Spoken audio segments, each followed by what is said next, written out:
Oh, interesting. Let's go live. Okay. Let's see how this is going. Is it live now?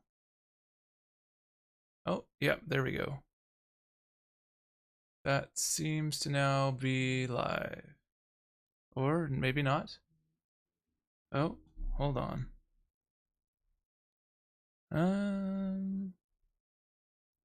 Okay. Yep. Okay, great. it's now live. Hooray. Um, how's it going? So I'm just wanted. This game just came out onto the online shop recently here, or an online shop, whatever you call this service. They haven't really given a good, consistent name for this thing, have they? Um, so, but basically, is this? Hold on, I'm just gonna set this thing to live. There we go. Okay, but yeah, so basically, I just wanted to see this little piece of gaming history here. It seems odd and interesting, and yeah, we'll see what it is like. I know only a very little amount of it. I saw like a brief article talking about how it was previously it was conceptualized as like a canon beginning to the series, and then they made it non-canon later on. I think it was not that well received, which is why that happened. So uh let's just read here what this says about it. The other thing that the articles mentioned was that it was basically just not a very good game. So this should be interesting. And one of the other thing, yeah. So basically, like I've heard that it's not got the best collision detection in the world. So I'm going to be gaming on my secondary monitor over here, which has a little bit less lag. The lag on this one is pretty brutal because it's going through the capture card. I'm going to switch over to the other camera, but I first wanted to take a look at the stuff on here. So, use the power of the spirits to assault Dracula's castle in this action game released for the Game Boy system in 1998. You play as a young vampire hunter named Sonia Belmont, who takes the whip her grandfather taught her to use and heads to the castle where Dracula awaits. So if this is supposed to be a start of the series, why doesn't it tell you, or like why is this person still trained to use this whip, right? Like this is kind of weird. I guess it's not really like the true starting point. I mean, or setups that allow for an even earlier starting point, but it is kind of weird that it's like you have a grandfather who taught you how to use this whip if there was not really a reason to use the whip before this event happened. Anyways, you earn soul weapons by defeating bosses. Oh, that sounds interesting. And you use them to further progress in the castle. Oh, that's interesting. So this sounds like it might be some of the Metroidvania stuff earlier on in the formula than Symphony of the Night then. You can also activate burning mode to become temporarily invincible once per stage. Oh, that's useful. Which can help if you find yourself in desperate situations. I wonder if stages count. Like, does a boss fight count as a stage, or is it more like the first Castlevania, where the boss is incorporated into the stage? That's something I will like to check on here. Okay, so let's switch over to the other monitor and get this going. I'm going to just turn on this webcam over here and switch over here and pull my mic over. It's not in the perfect position, but it should be not bad. Let me know if you have any trouble with it. Wow, this stream is super far behind. Let's see if I can get this on. I have a monitoring stream that I just use to try to make sure. Nope, it's still super far behind. Oh well. All right. So on this screen here now, I'm going to try to keep fate. Let's see. This is centered right about here. Okay, great. Let's check this out. KCE Nagoya. Don't know that company. All right. We have a password entry or a new game. So password entry must be for save files? So is there no save file? That's kind of weird for a Game Boy game to use a password system. But all right. And it says it's Konami, but it was developed by KCEN. I should look up that company afterwards, but let's just take a look. Castlevania Legends. We have a standard mode and a light mode. I don't know what light mode means. I guess we should just play standard for now. Is light supposed to be easier, maybe? This is the tale of a young girl's struggle to single-mindedly provide Transylvania, a place ruled by madness and despair with the light of hope.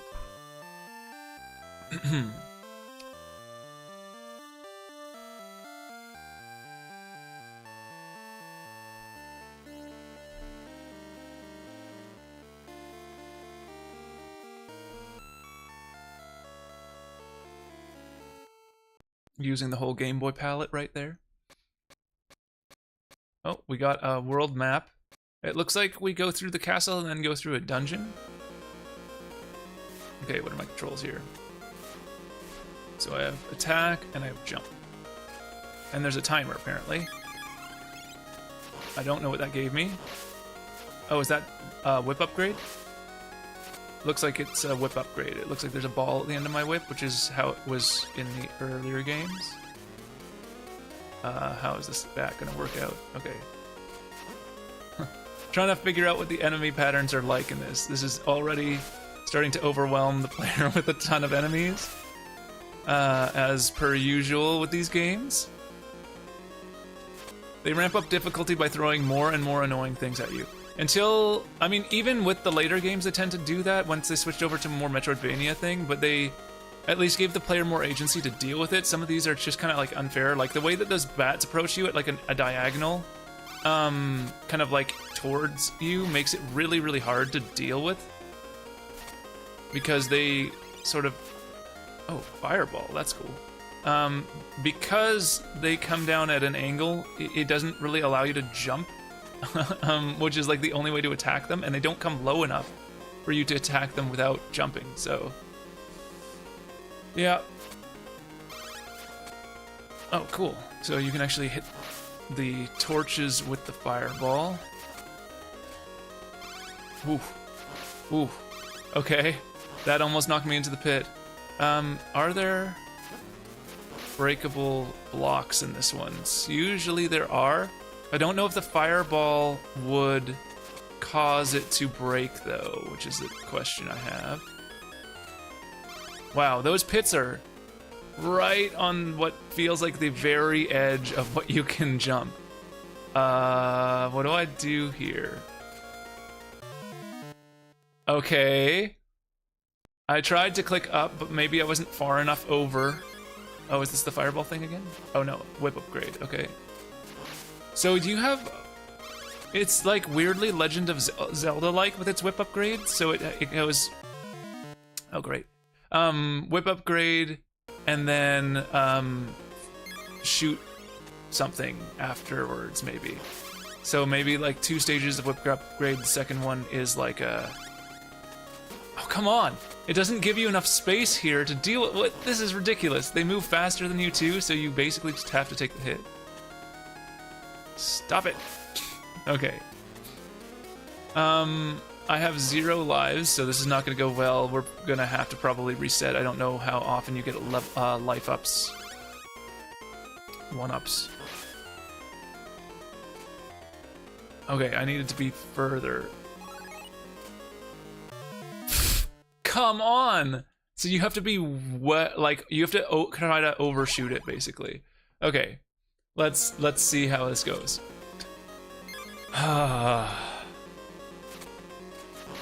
You go away. Oh, I started at the door. Okay, so the door acts as a checkpoint. Okay, that makes it not too bad. Some of the other Castlevania games, if you lose your lives, you're just done. I don't know. Maybe there is a, maybe if I have like 3 continues in a row, it'll do that or something. Wow, those gaps feel so tight. I'm not sure how tight they actually are. come on. Oh my god, this is so frustrating already. I hate the controls of this. The air controls are way better than Castlevania 1 because you can actually like move, which is a big plus. Oh, hold on a second here. Okay, nothing. Big plus because you can actually change orientation in the air, which is so much of an improvement. You can't even, I mean, I can't even tell you. Like, it's so, the early Castlevania games are just so frustrating with the lack of air control. You just feel like you're destined to die constantly, and it's like basically not your fault. It has to be timed perfectly for some of the jumps and things like that. This one, at least it gives you some leniency with that, but it isn't giving me any leniency with movement. And see, something I hate about this, so, okay, if you just drop there, you die. But if you use the rope, you're fine. Why? Why would you make that do that? Why not just have it... Okay, I know you have to go down, so can I not just drop down? Which happens every later game, obviously, but like... Just a little pet peeve of mine when they do that kind of thing. It looks so far like there's no breakable blocks, but we'll see. I'm just trying to find any, but I'm not seeing any so far. And I wouldn't know where to like crouch or anything to enact a secret, which is another thing that like is pretty common with the Castlevania games, especially in these earlier formats. But this one oddly feels more modern in a lot of ways, so I'm curious with the other two Castlevania games, or the other, I guess there are 3 other Castlevania games that were made for Game Boy, but there were 2 like official Castlevania games, and then there's Little Young Dracula or whatever it's called. Wow, that was close. And Young Dracula is like sort of a Castlevania game. I mean, I think they consider it part of the series in some weird way, but it's like not an official title. It's like a non-canon title like this one is. Whoa, that is more than one hit? It's like a mini boss. Hey, a 1-up. Okay, cool. So that answers that question. There are 1-ups to be found. Just trying to see if there's any breakable things there. Okay, bat. Screw off. There we go. So this is cool. Right, I'm just gonna pause right here for a second. There's like some Shovel Knight kind of stuff in this. So like Shovel Knight's meant to emulate like the NES kind of era of design, but it has a lot more modern sensibilities than a lot of NES games did. Whereas this feels more modern in a lot of ways. Like the movement in the air feels a lot more like a modern game. You have some control over it. It doesn't feel as floaty as some games in the early days, but it also doesn't feel like super punishing in the same way. I mean, there is some punishing things about it, but mostly in the pit sizing. The ability to get a whip with a projectile motion is also really cool, and that feels Metroid-y, which is interesting. Like it feels more like it definitely lowers the difficulty, but it's kind of a nice addition in my opinion. So far things don't do an extreme amount of damage to you, but we'll see if that changes. And it's got a good kind of pacing for the checkpoints so far. The only thing so far that I have really to complain about is the stupid down, like the ladders that you have to jump onto, and also actually some of the enemy placement, like the bats are just annoying in the way that they approach you. But oh great. And speaking of which, but we have the bullet whip. Is there any, like, I really have to struggle to like make sure I overshoot that jump because I don't want to die right there. I also like that this is a cross-shaped room because it goes very well with theming. Okay, anything? So far, it really doesn't look like there's any breakable anything.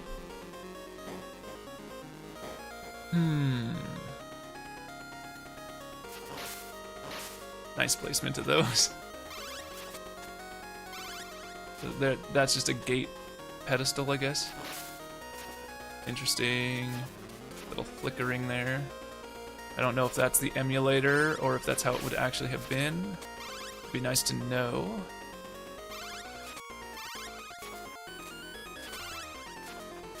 Oh, come on. Stop it. Oh, come on. The flying enemies in Castlevania games are almost always the worst things. These fireballs aren't too bad because they have a very small kind of like range that they can jump between. But definitely the bats and these ghosts are pretty frustrating. The ghosts are a little bit better than the bats, though.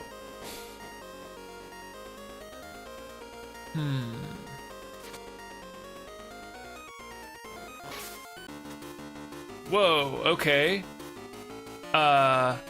Secret. Really not good secret, though. It's like a trap secret. Let's see, is there a place I can stand?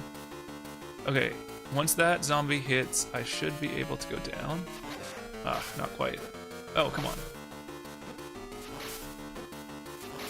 Do they just infinite respawn? Is this just a death room?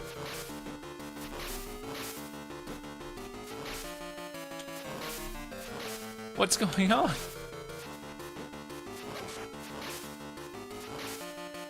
Okay, here we go.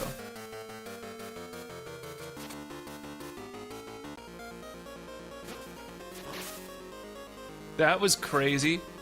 So that's just like a trap room? What's the deal with that? You don't get anything for doing that? It's just like, oh, you fell into our trap, you're dead now? That's pretty nuts. It is cool, it's just also kind of mean. Oh, dang it. I thought that would have killed him, but I was wrong. It takes 2 hits. Okay. So we're not going down there. Oh, come on. The bat can come up too. And the bat just has like the most annoying flying pattern ever. Like it comes at you at angles that are really, really hard to avoid. Okay. So that was like a slightly blue tinted torch, if I'm not mistaken. Which on like the actual Game Boy, like this is like Super Game Boy enhanced, I think it says. Which means that it has like some color and stuff to it. And I think that they can use a little bit of that. But I don't know how that would work on the Game Boy. Like, would it just have been a slightly different shade of green? I mean, I guess it would have to be, which kind of sucks. Like, it's hard enough to tell with the colors that it currently has. Interesting. Do we keep going here? Okay, we can go backwards, which I didn't realize initially, but we're free to roam on the screen as long as we don't scroll to a new window, it looks like. So I'm gonna check what's up that place, if I can survive getting through here. Great. Up.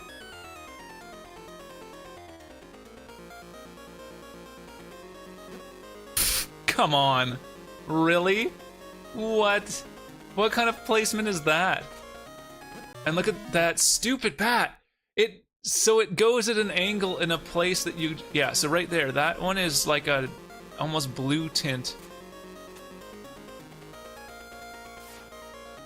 Like, there's just no way to approach the bat that you're not gonna get hit there. That's so dumb.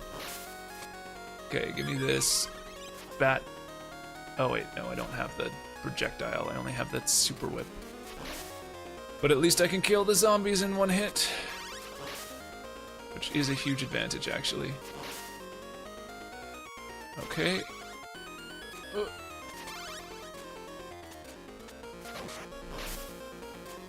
Okay. And if I'm not mistaken, in previous games, do you lose the whip upgrade when you die, or is it when you get hit? I think, oh no, it is when you die, isn't it? It's not as punishing as Mario in that way. Jump, jump, oh come on. I hit the jump button like 3 times. Oh, come on. Stop it. No, are you kidding? This is so bad. Okay, here we go. Oh, come on. Stupid bat. Alright. Is there... So, I'm guessing there's no blocks... Oh, that's interesting as well. So these are semi-solid in the Mario terms. Which is that you can go through the bottom of them. I don't think that was... I don't think there were semi-solids in the previous... I mean, other than staircases, which are, like, really oddly scripted. So far, I haven't come against a staircase, which... Thank you. If there's no staircases in this game, I would be super happy. Oh, there's another trap. Candle. Should we do it? I think I should do it. I'm guessing that that was a checkpoint since I just went through a door. I'm curious. Okay, they're all the same. Too bad. That's kind of boring. Oh no. There's like literally nowhere safe to stand. Because you can't like, you can't hit these and move forward, because then they immediately respawn. I don't know what you're supposed to do with that. Okay, whatever, we're gonna ignore that. So that, I'm now really curious about what would have happened if I'd taken the lower path.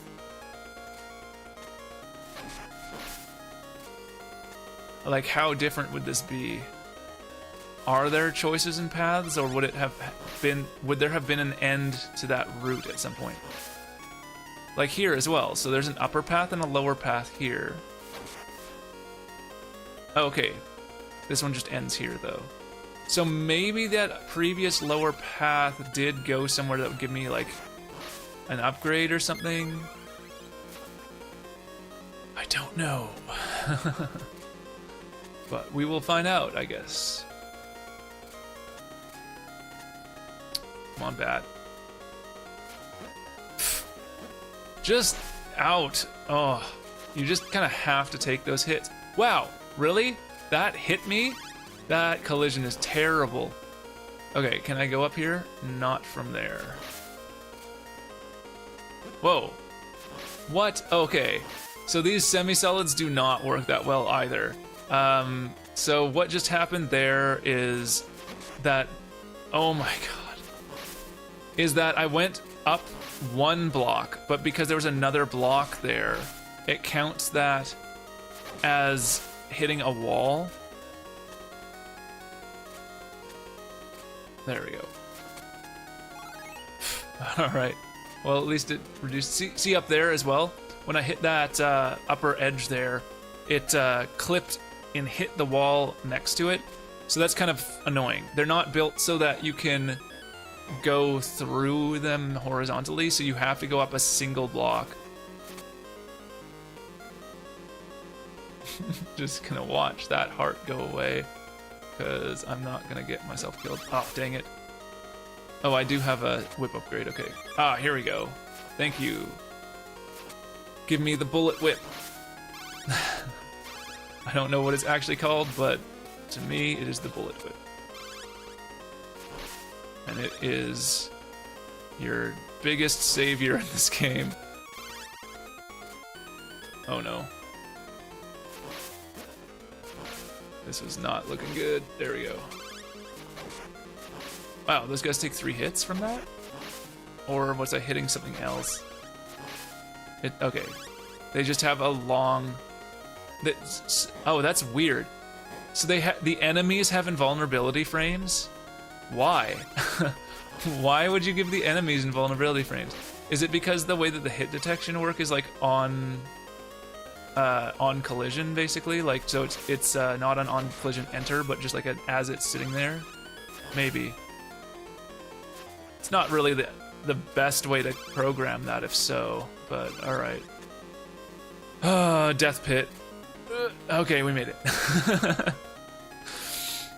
All right, let's see. Let's grab this and dodge the zombie.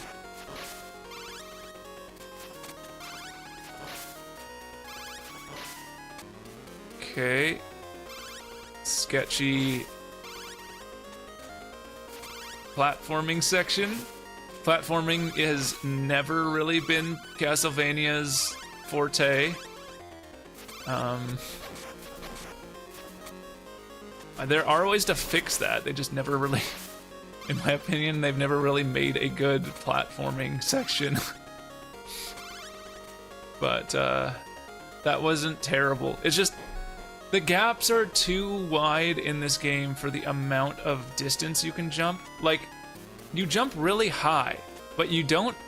It's really odd in that you can only really jump high. Like, look at the angle that your jumping is. It's like, what's that? Like if 90 is straight up, I guess, or like I guess 0 would be straight up. So like, it's like a 15-degree to the side. So you only get like barely one like square of, because like let's assume that like our body width is like one square, right? Like, so this one thing I'm standing on right now is just a square, but it looks like it's 2 pieces, whereas this is a square that's 1 piece.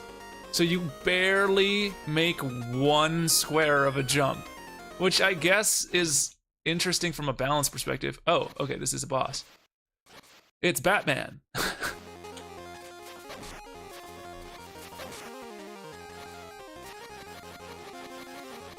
What's he doing? Okay, I made the right decision.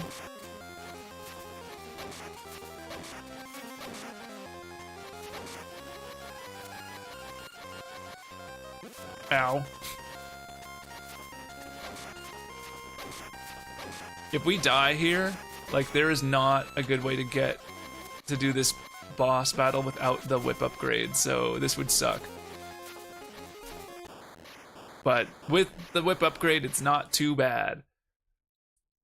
This is way easier than, like, the original Castlevania so far.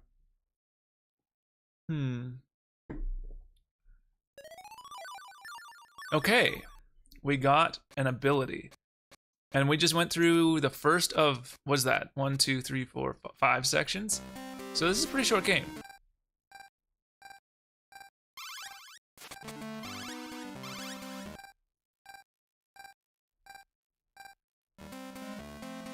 Okay, hold on. Is that my ability that I just got? It's a freeze time and I can do it whenever? Oh, it takes up some life, but that seems really OP. Oh, that's cool. They come at you only when you turn away, so they're like boos.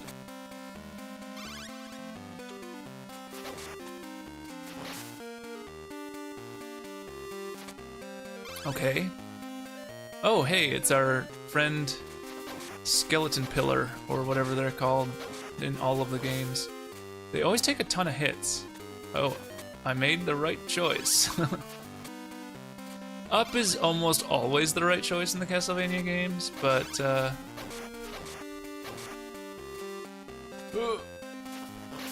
aha. Those are really, really tight. Alright. I don't know, that didn't have a door on it, so I'm not sure if that was a section that counts as a checkpoint. This one also doesn't. Oh, that's weird. That's like a room transition. Oh, this is 2. Interesting. Wow. It really doesn't give you enough space for that. I guess I could freeze time. This seems really OP. So there was something about like a Berserker Rage thing that you could use once per level. I'm also curious about how to activate that. Again, like, it would be great if Nintendo would release like a... Okay, here we go. Control scheme. Like a proper manual though. So like this doesn't tell me anything.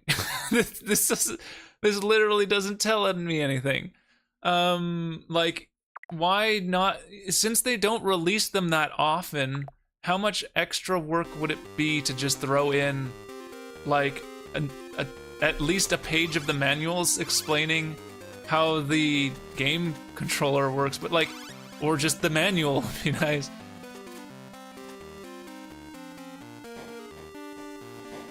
Okay, there's our checkpoint door. These are hunchback guys. They don't seem to do anything other than just walk really fast, so that's not too bad. Bats are obviously terrible. Please leave me alone. Oh my god. Aha, we got rid of the bat. Okay. Interesting. So we could go... Is there any advantage to going this way? It's gonna give us like a health thing, right? Yeah, there you go. So I don't really know if it was advantageous for us to do that at this point, but that's good to check anyways. I want to see as much of this game as I can, because I don't know if I'm gonna play this again, or like when I will play it again, if I do.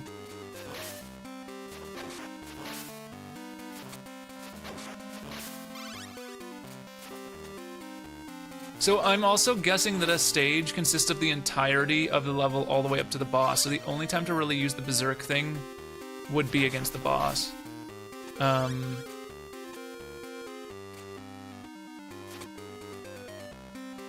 But I don't know how to activate it yet, so we'll see. Oh, hold on a second here.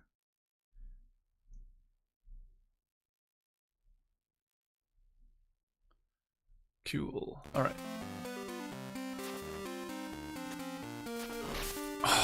Ooh, ooh, I saved myself right there. Oh, that was close. Okay. Ah, that was not worth it at all. Can I jump up here? No, I have to do the stupid ladder. Okay, so this is their equivalent of a staircase, maybe? So they don't have like a true staircase? I'm totally okay with that. Castlevania staircases suck so much. If you've never seen a staircase in a Castlevania game before, especially the earlier games. The later games, they don't really do the same way, but the earlier games, they're like basically scripted things that you are stuck to when you try to go across them. And it's the worst idea ever. Oh man, we have a path here. Do we go up or do we go right? Let's go up. Up seems more likely to be a bonus area.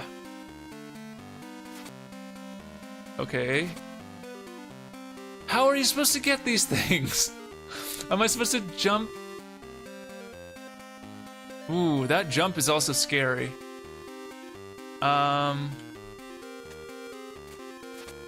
Okay. Interesting. Was that just adding time?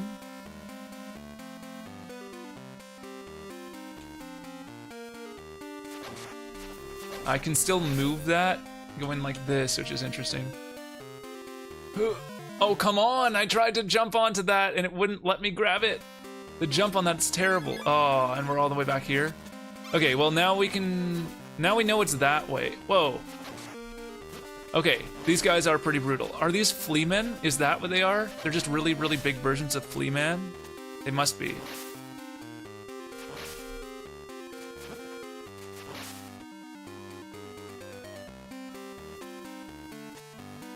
Okay, come to me. There we go. I like those skeletons. They never really do that again in the games, as far as I've played anyways, which is mostly in the Metroidvania era, but those are cool enemies because they actually have some skill involved in fighting them, whereas a lot of these enemies are just like placement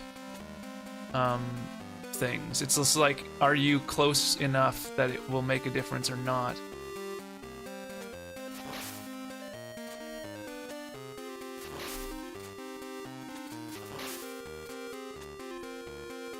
Okay.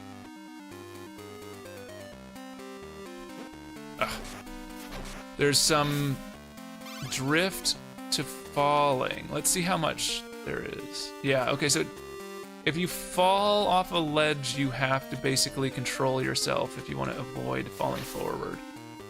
Interesting. It takes the forward input as though you're pushing forward in the air. Yeah, but that doesn't work like that that's really strange.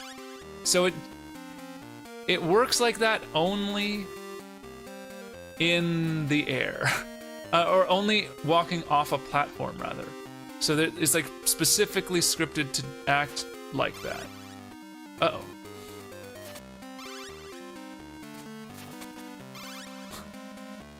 I almost made that a really much harder section. That's a cool little section there, though.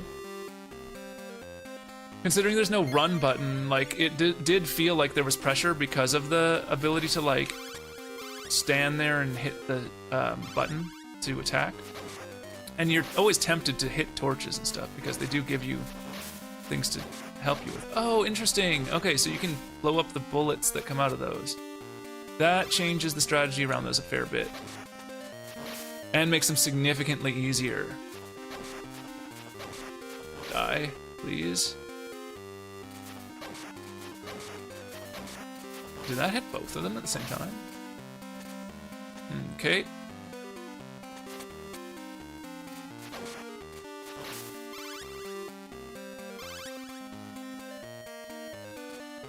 Okay, this time we should go, but this is the problem. So half the time moving forward is the right approach to actually advance, and half the time so far it has been using the rope. So now I'm not sure if I should use the rope or not. That also looks like an impossible jump. I feel like I should use the rope here, because I don't know if I can make this jump. It certainly doesn't feel like I can. Is this like a pixel perfect jump here? Hold on. Like that's... Because I definitely can't jump up that high. There is... Oh, there's a wall over there. Okay, so that's literally not possible. All right. So what is with that setup then? Why even have that? I guess it's just to burn time or like to taunt you into trying that. All right, sure.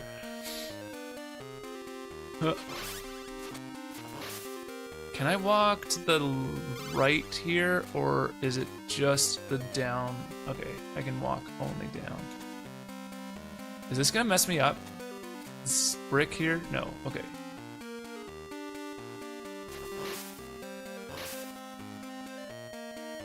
Those are spikes. I'm not trusting that.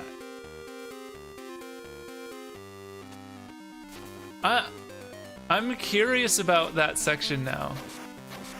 Okay, interesting. This guy only can be hit from behind.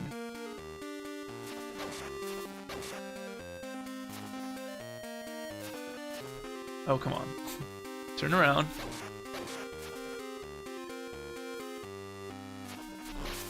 Nice. Mini boss there. Oh. Hold on. Oh, wait a second. Is that like to get rid of the spikes you have to kill that guy? Oh, interesting. Cool. I like that. So it is like it is actually a mini boss. That's like a scripted event thing there that they don't normally have in Castlevania games. Oh, come on, I tried to grab the stupid ladder. Why?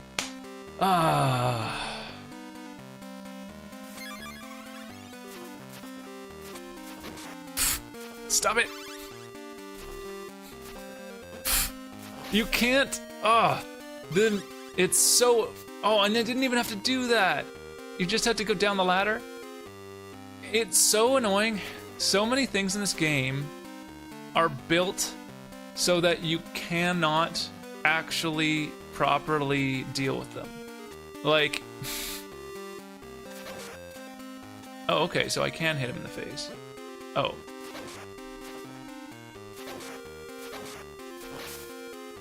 Interesting. what I mean is, like, so that flea guy, right? The guy who jumps up and down. You can dodge him, but you can't dodge him and hit him because you do not have enough time. And it's just like, literally, there is not enough time. It's not like a skill thing as far, like, unless it's a frame perfect maneuver, but basically, like, you just do not have enough time to move to the right and then stop, turn around, and hit him. Interesting.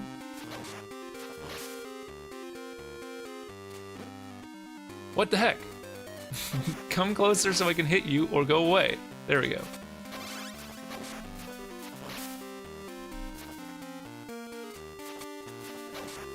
So your only real answer to that flea guy is to stay far enough away from him that he doesn't end up jumping over you. Because once you're in that scenario, you basically are guaranteed to get hit. Let's check these. Ooh, nice. I'm curious what happens if I kill this guy, if anything. Nothing. Okay, and there really doesn't seem to be any breakable walls, which is really unusual for a Castlevania game.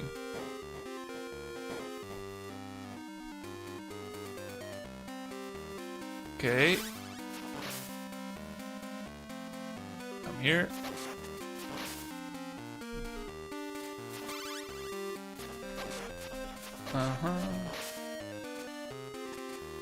Okay, I can't step on these. So there's no way to get those torches. Looks like it. It's a cool little doorway thing, though. Oh, interesting.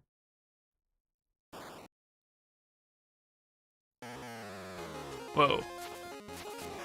Hello, dragon. Okay. Nope, that's not the right button.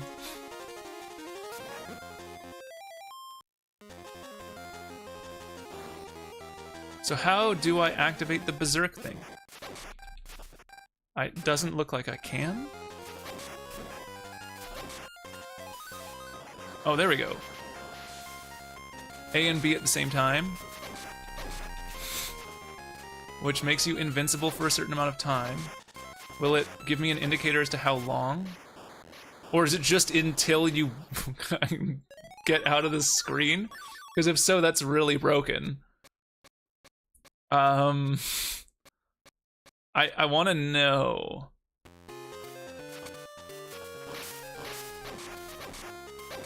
So far, like, compared to the other Castlevania games, this definitely feels like it's meant to be like a way to help players get into the series a bit more. Like, everything in this game feels a little bit easier than a normal Castlevania game.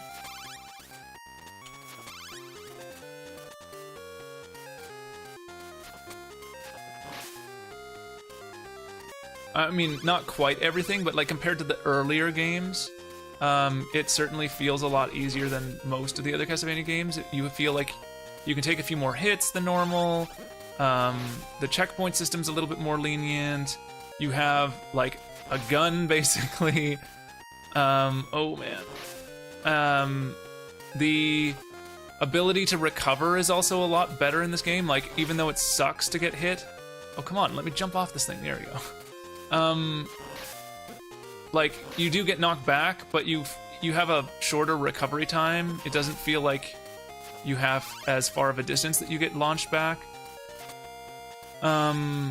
There's still like a lot of really annoying enemy placements, as you can see, but it does feel less brutal. I guess these ropes are kind of more of their wall or their stairs than the little stair things here, because they kind of have that same you get locked onto them feel.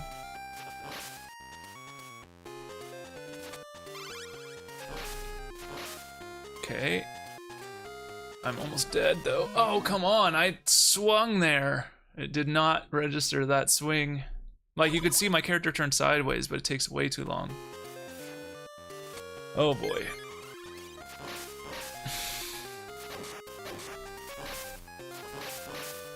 Okay. First set of enemies cleared. I need my projectile weapon, please. Nope. Nope.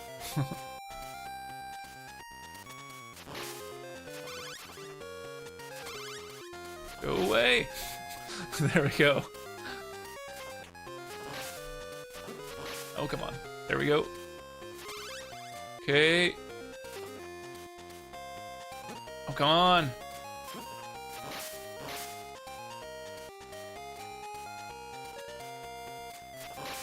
There we go. Let's go away. These things are so annoying. All of the flying enemies are so terrible in all of the Castlevania games, whether it's the Medusa heads in the ones in Symphony of the Night, or it's these stupid ghosts and bats. And the bats are always kind of frustrating, but this is really a lot worse than they normally are. Because they're bigger, and they come at you at an angle that's just basically unfair to deal with. The wind-up on the attack is super annoying too, because like, you have to kind of anticipate the movement of the enemies. I just don't know how to anticipate something that comes at you at a 45-degree angle. Go away. Okay. Oh, great. Good to know those guys shoot things. All right. Duck that. Oh, come on. Come on! That's so unfair. Because I can't do anything about that. Again, it comes at you at an angle you literally cannot avoid. I could slide down the ladder a bit more, but then it's gonna change its angle towards me. As far as I can tell, like, it does that, so...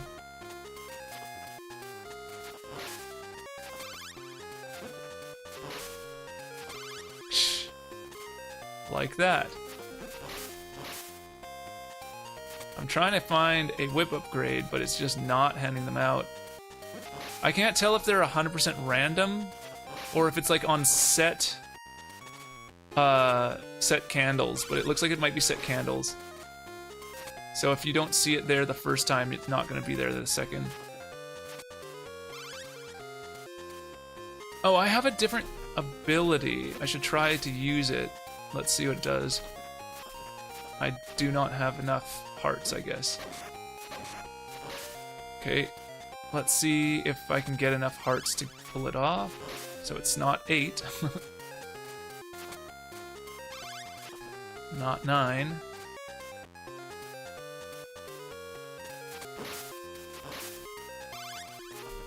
Not 10. There's no way to change. Oh, there is a way to change it. Okay, interesting. Oh, and a collection item. I just want to make sure. Okay, this is the time stop one. I wanted to make sure it wasn't the clock, because I got the clock pretty close to that, and I forgot which one did what. Okay.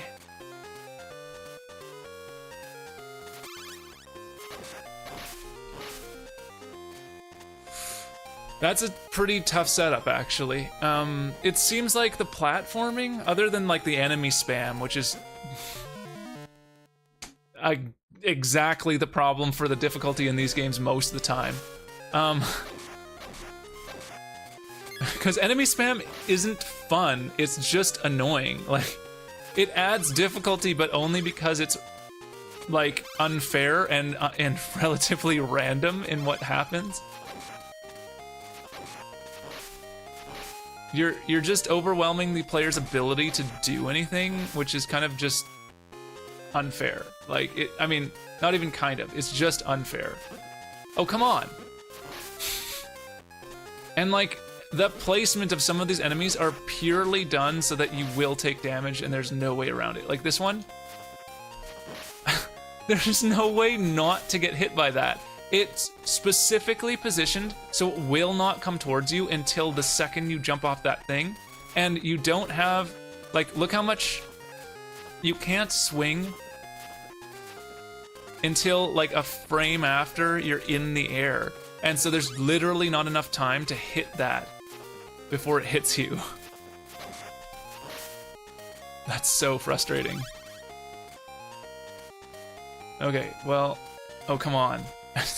And just like that setup right there is exactly the problem. So there's no way to avoid that damage. And this is the problem I have with a lot of the earlier Castlevania games when it comes to like difficulty. They just think that difficulty means you get hit more, which is not really difficult as much as it is just frustrating. Like, it's difficulty implies that there's some that kind of like skill involved, and there's not really skill involved in that. It's just literally like, oh, well, we're just gonna place this here so that you will take damage. And you're like, all right, so what do I do? They're like, nothing. You're just taking damage now. Like, if there was some way to avoid the damage there, then yeah, maybe you could say that there's some difficulty in that. But there's not like a way to avoid that damage. You just are gonna take it. Like, I just tried to jump off that like 3 times, it wouldn't let me. Like, this jump is difficult because you have a really tight gap that you can get into. And this enemy makes some difficulty because it's set back far enough that you can kind of anticipate it and watch it, and then you have to avoid stuff coming at you.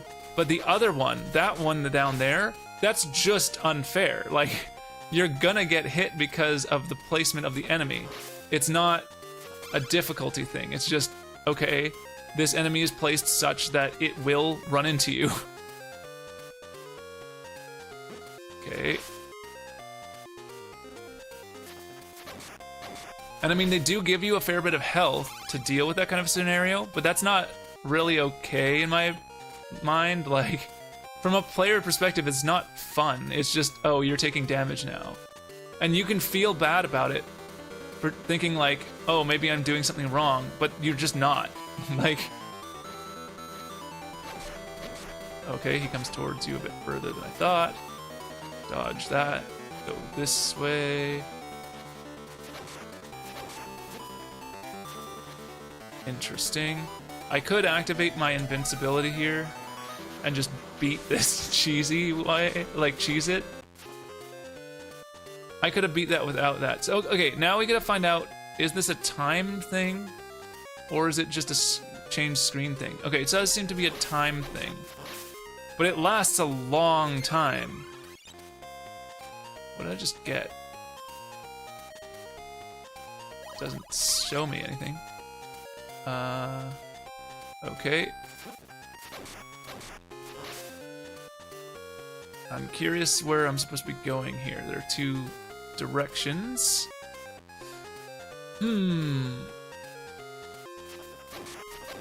Oh, okay, I see what I got. So I got the bullet whip because I didn't have that before.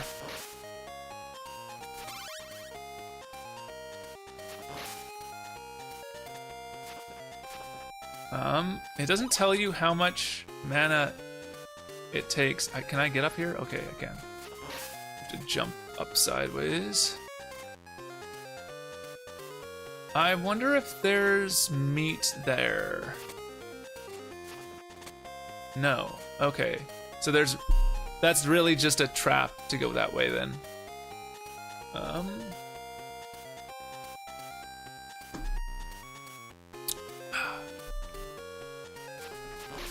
Okay.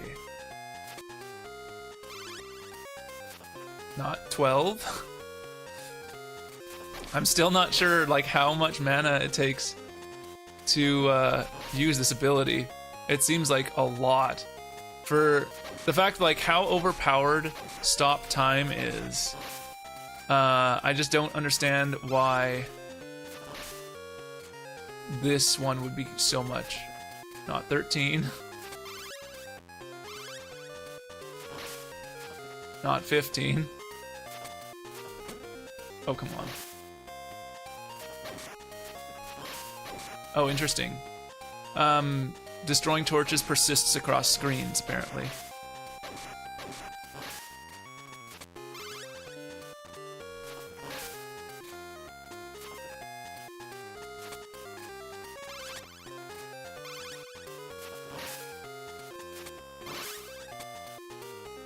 So this feels like the right way to have gone. So I'm guessing the chain was then a bonus area back there. So maybe I should check that out. Oh, but I have a time limit. I can't really do that. What's up here?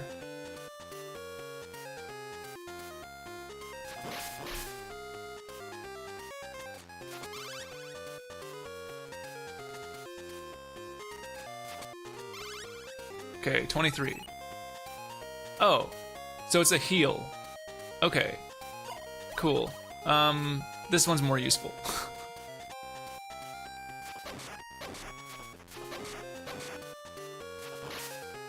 Oh, come on. Okay, so you can't walk up to the wall where the spikes are. That hitbox is wide. Good to know. Ah. Oh, let me grab that. No, screw off. Whoa. Oops. Okay, interesting. I wonder if I fall here, is there fall damage? No. Only off screen. Good to know. Also, it looks like I missed the one item, so it seems like you need to go to the bonus sections to get the item. I bet you that was that first room that I could have gone further right. Or right, I guess. This is reversed. Oh,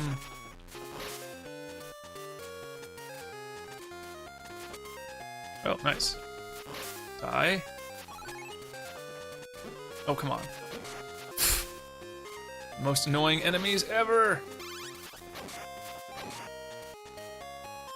So they've added like one interesting enemy and most of the most annoying enemies in the Castlevania games. Wow, that jump basically requires you to hit the spikes and then just take the damage. Come on.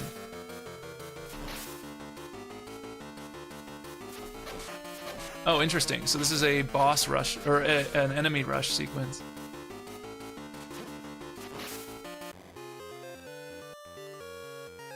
Wait a second. Does that mean I had to have gone the other way? Oh, really? Interesting. This whole section was a trap? I mean, other than to get the knife? That's interesting, isn't it?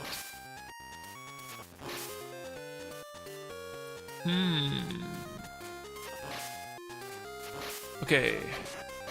Oh, what? Those go that high? That's annoying as heck. Oh, come on! Man, this is starting to hurt my thumb. Let's try to use the analog stick for a little bit. Great. Oh, how far back am I? Do I have the item? Okay, I do.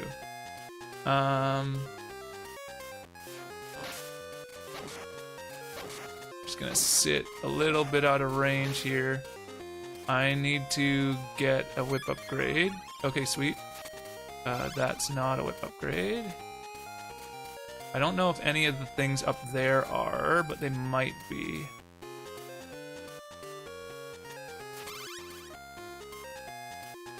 Without the gun upgrade, this section actually kind of sucks.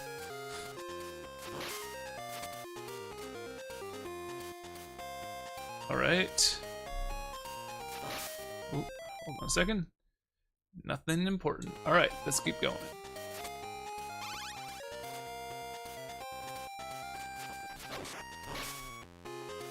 Okay.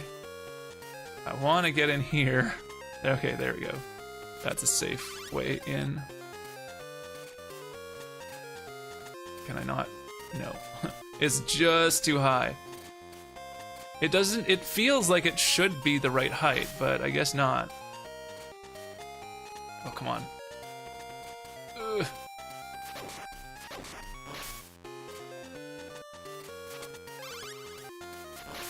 Okay. These are not whip upgrades, right? No. Let's go up. Oh, great. Another one where if you chose the wrong... If you chose the wrong chain, you just get hurt. Okay, do I have to jump onto this thing? I do. this is a section that's very familiar to me from the later games. But normally these cogs push you around. Oh, nothing again. I don't know why. Always notifications come at like the same times. They come in groups. Alright, go this way. Clock tower.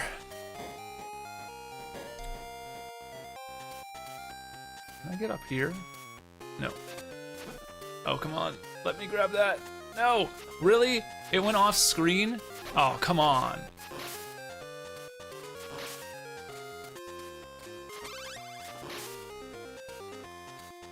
It looks like there's a path this way, but no, that's just the Gears sprite taking up too much space. Because they don't have the ability to overlap background sprites. Okay, come on. You're gonna really do this? You're gonna put them in just the right space? Wow, what a annoying placement. They put him in just the right place that if you're standing on that lower section, which is barely lower, then it despawns them. So you have to do that fight every single time.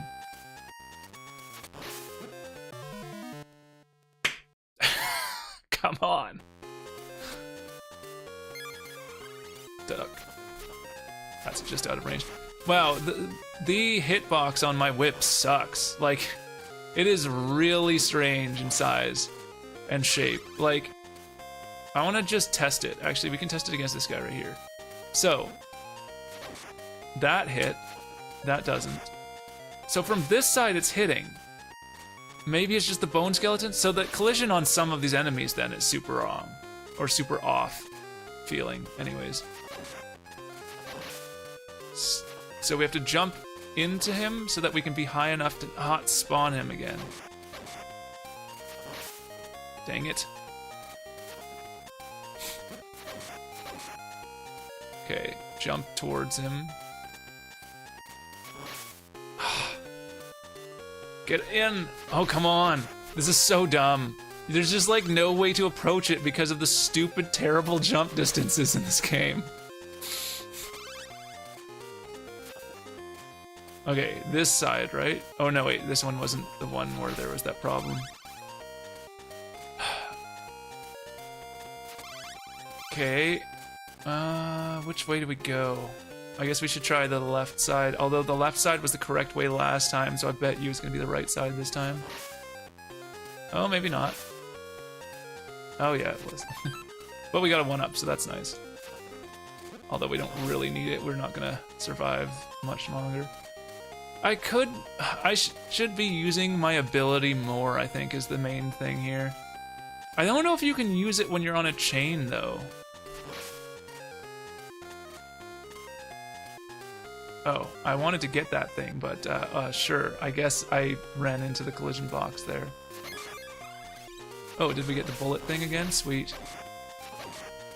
It's interesting that the bullets spawn kind of like past the chain, so that in that situation specifically, like I was firing past the guy.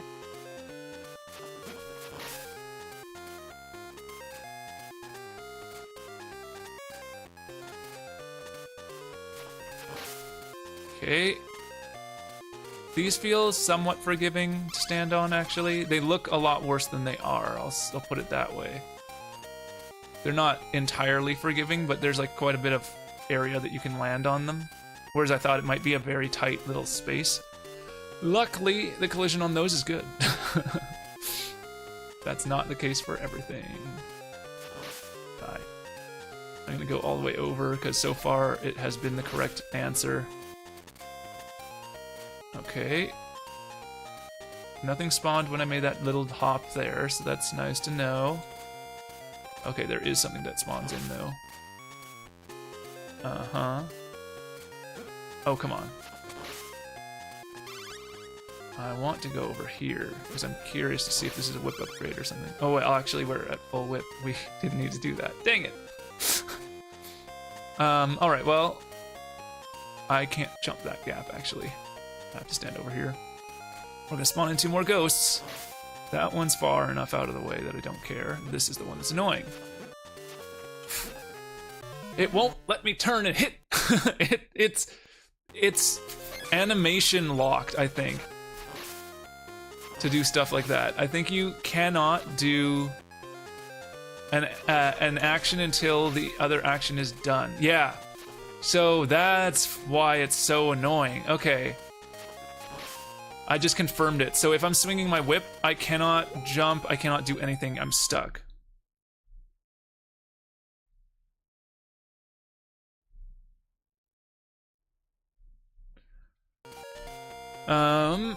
So, yes. Sorry, I had to check on a message there. Let's go here.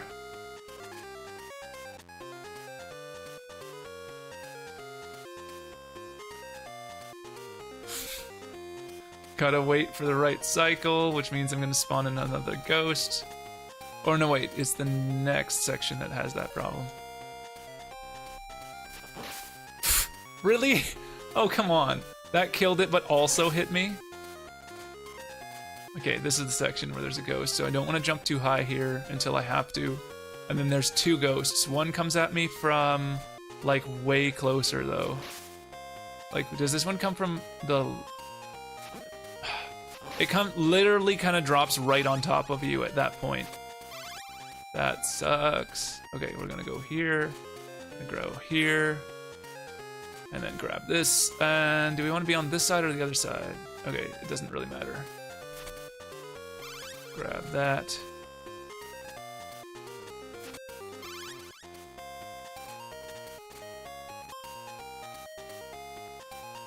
Really? It wouldn't let me jump there. I guess I had been considered to have been falling off at that point, but it really doesn't feel that way. It's really hard to tell where the edges of things are in this game. Sometimes they're like pretty good, and other times they're like not at all. I'm gonna have that happen again, I guarantee it. Unless I do this. Oh, really? How big is that thing's hitbox? That is so dumb. Let's go over to this side. Doesn't seem to matter. Oh, that's cool. I like that. Oh, we're fighting death now? Okay. Can I kill those? Okay, I can. Oh, what? So that follows you a bit, but only afterwards?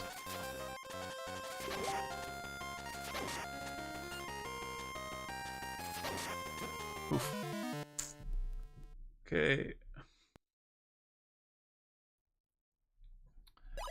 Yes.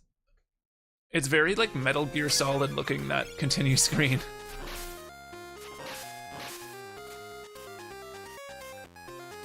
Alright, we are quite a bit back. Interesting, so they are less lenient with the checkpoints as you move forward in the game, it looks like. That's an interesting thing to know.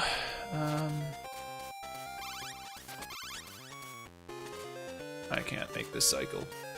This next cycle I should be able to do. Okay. Yep. Alright, sweet. Get higher. Go way back. Again, how does that work?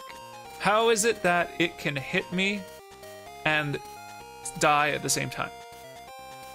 Some hitbox problems with this game for sure. Like, I just don't know where my hitbox starts and ends, where their hitbox starts and ends. So like, if we look at this platform, it looks like my hitbox starts, wow, like 2 pixels ahead of, is that 2? It looks like 2 pixels in front of me. So, and it starts at least at my head level. I wonder if there's somewhere we can test that. Is there like an object we can't jump up through? No. Most of these things are semi-solids, it looks like.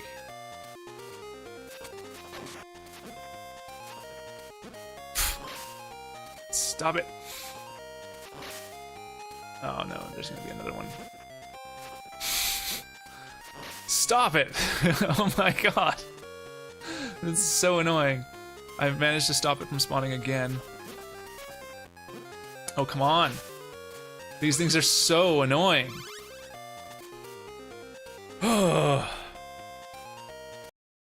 Okay, boss fight. Death is always a boss in these games, and I like it. I like the consistency, and I like that they play a little bit differently, but they have a similar skill set every single time. It feels familiar and kind of cool. And I can always look forward to the death fight because they're usually one of the more interesting fights in the game. This one is, I guess it's more interesting than the other ones because it does have a couple of different movesets, but it's not like super interesting. I could have used my ability thing to make myself invincible and beat that in 2 seconds, but like, I don't know, that thing feels so cheap. It seems really unnecessary. Alright.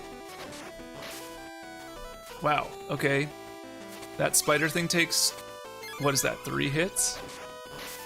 Or 2 hits? So to start you off with it right in front of you is kind of unfair. Because if I died, that would mean that I would probably get an auto hit against me. Because at whip level 1, you wouldn't be able to kill it with 1 hit. With 2 hits, rather. Stop it. Alright. Oh god, moving chains now. Oh, moving chains with... Oh wait, these don't kill you automatically? I totally expected that to kill me. I am thinking I should actually use my invincibility there. Okay, so this is what I mean. You can't kill that without getting hit, basically, because it's gonna charge you. There we go. So this one won't. It stops pretty close to you before charging you. So I guess there's a little bit of a...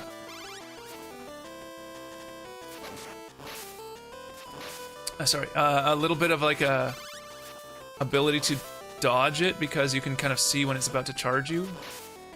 Although I don't know what the stopping distance is. It might have just been like, that's how many steps it has.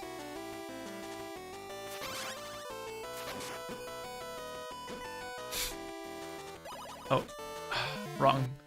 I think I should just use, I should just burn invulnerability there, shouldn't I? Because like that's a really cheap setup. Like I just don't know. I guess you could just swing back and forth on the thing, hoping that you don't get hit by the guy and try to like hit him from the vine. Or the chain, rather. Seems kind of sketch to do that, but sure.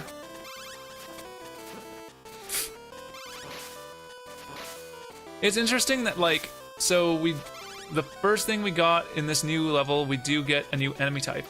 Emma, was I at the very end of that? That's really weird. So I tried to go down the chain a little bit, because it looked like I had more chain to go, but I guess it requires your entire body to be present on the chain rather than just your arms.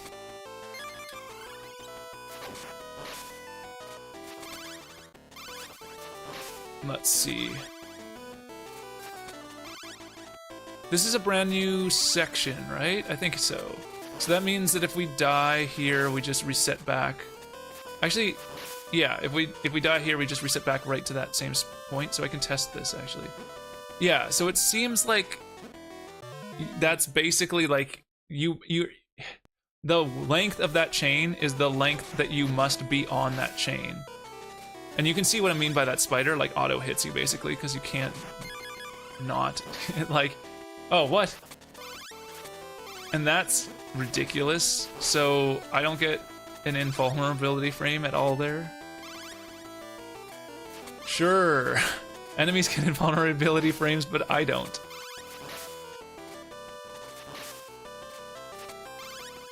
Okay, so where I am on this chain is the point on the chain that I have to be. Okay, and I can't hit him from here, so... Free hit, because, like, there's nothing I can do.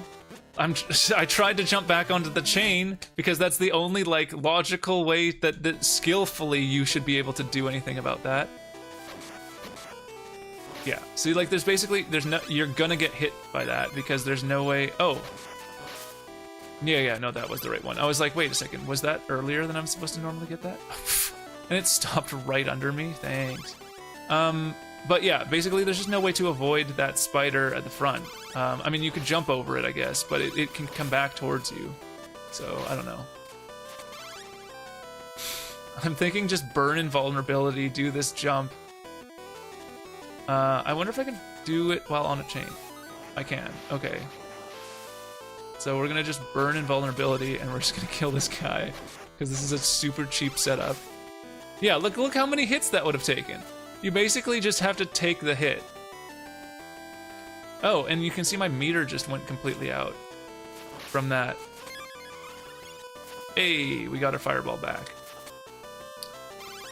Seems cheap, that setup. I'm not gonna lie. Interesting. Let's go this way. Because I want to see what I can get here. Okay, just... Oh, and I have a fireball ability now. I should see what that does. Okay, it seems to have just shot something. Did that just blow the whole screen out? Was that just a screen clear? I mean, other than that thing on the ground. Oh, hello. So, yeah. Yes, hello, welcome, and to your question, is invulnerability part of the mechanics? The answer is yes. So far, what I found out, I'm almost done this game from what I can tell. It's a pretty short game. As with all Game Boy games, you have A button, B button, start and select, and those are your only like buttons. You have then the D-pad, right? So, like in most Castlevania games, if I use the attack button, which in this case is B, and up, then I activate my ability. But if I hit both A and B at the same time, I have a one-time use invulnerability for 5 seconds, it seems. 3 to 5 seconds. Which is really OP. Because you get that from the very beginning of the game. You just get an invulnerability that you can use at any time, once per level. And I used it against 2 of the bosses, and it was long enough to just last through the boss fight. And it also seems like it might increase your damage output, but I can't quite tell.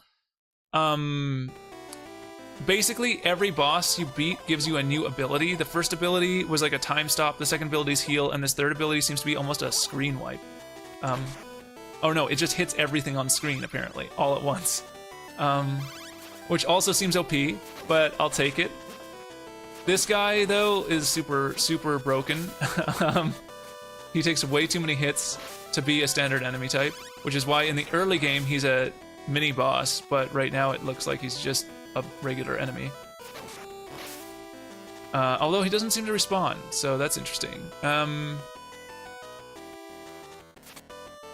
Yes, this is a pretty short game. How Long to Beat said it was like 2 hours, or like to get everything is like 2.5 or 3 hours or something like that. I have missed quite a few things so far. I don't know. Actually, no. Have I missed a few things? I know for sure I've missed one item, and I know pretty much exactly where I lost it. So I might go back and try again. But maybe not today. Most Game Boy games aren't super long. Like, there are some exceptions to the rule, but I've always found like most Game Boy games are not that long. This is not Game Boy Color. This is like just Game Boy, so it's one of those like early ones. Relatively, I mean, there are 2 other Castlevania games that came out before this game on the system, so yeah. Oh, okay. Have fun making tacos.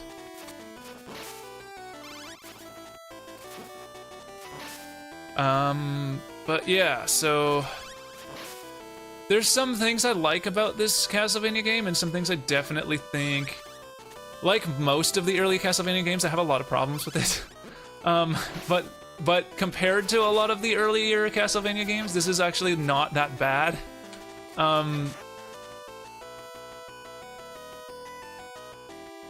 Do you feel like Game Boy didn't have a lot of games?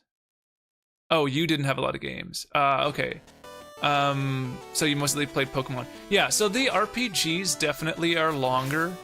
on the system, but like I found most other games on the system are really short. Like any of the Mario games are pretty short. You would get games like Tetris and like Galaga and like, you know, like really like arcade ports, but also like just really small platforming games, like pretty short platforming games. There are a few exceptions. Oh, come on, really? You're gonna spawn that in the worst possible place? This feels like it continues onwards, but like, what then is in the previous area? I don't want to miss another item. Let's... Oh, you can crouch walk? Oh, that's different. Oh, and I can slide down ropes. That's also cool. There's a whole bunch of mechanics in this game that are actually kind of interesting. So, yeah, I'll go through some of the cool mechanics in a second. I'm just gonna try to get through this stupid enemy. Here we go. So, biggest change compared to like earlier Castlevania games, like the main thing I like over earlier Castlevania games in this game is the air control. In like the first couple of Castlevania games, I don't know even if in Castlevania 4 if they have air control, but they certainly don't have it in 1 and 2. And by that I mean if I'm in the air, I can like move. You can see like I jump straight up and I can move left or I can move right, or if I'm jumping in a direction, I can change my direction. The earlier Castlevania games do not let you do that. I'm just gonna pull my invincibility here and destroy this guy because this is so annoying.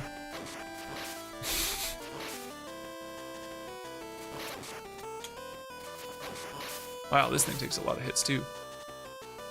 Alright, so, but yeah, so the air control is definitely like the biggest upgrade. The lack, so it's missing a mechanic that I think is a good thing, because in earlier Castlevania games, stairs are like the bane of your existence. They are like the worst built stairs in any game ever. They work both as like a semi-solid, so you can like jump up through them, but they also like, they work completely as like a non-existent platform, so if you jump onto stairs, you just jump through them and die most of the time because they purposefully put pits under them for some reason. Okay, there's a boss here? I don't know how I'm supposed to avoid that attack. Okay, so the lack of stairs in this game makes it much better, in my opinion. Instead, they have these chains, and the chains are less bad. They still have problems. I still don't like the precision required to like get on them. Like, I'm trying to get on this stupid chain, but you have to be like in the perfect spot to get on them. In that, like, there's basically like a single pixel in terms of collision, where if you're on that pixel, then you can climb up that chain. There's not like a range, which is super annoying. It is cool that you can slide down the chain. I didn't realize that that was a mechanic. Like a fast slide, rather. Fast descend.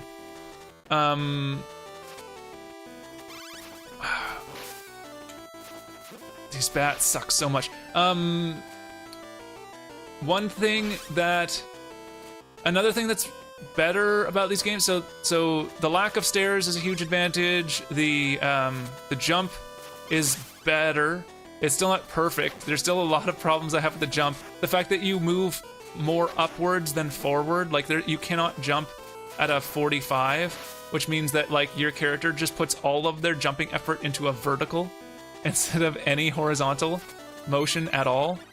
So that I think is really stupid. But aside from that, what else? Oh, the fact that you have 3 whip upgrades and the third one just gives you a projectile is super OP, and I like it because it makes the game so much easier. And it rewards you for like getting all 3 whip upgrades more than some of the previous games, which just gave you more and more damage. Some of the games later on reward you by like increasing the length of your whip to the point where it's actually useful. This one, the whip length stays the same, but you do get a projectile, so that's pretty good. I'll take the projectile over the whip length upgrade any day.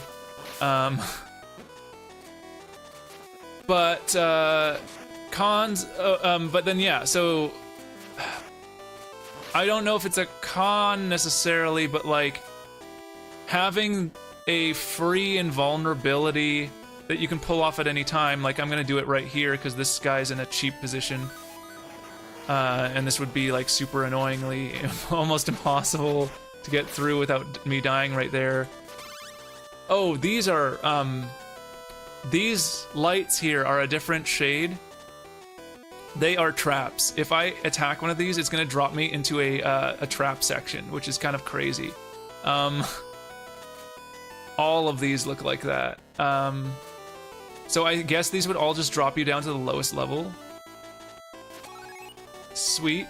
Okay, so if I do this... Oh, no, these just turn into enemies. Interesting.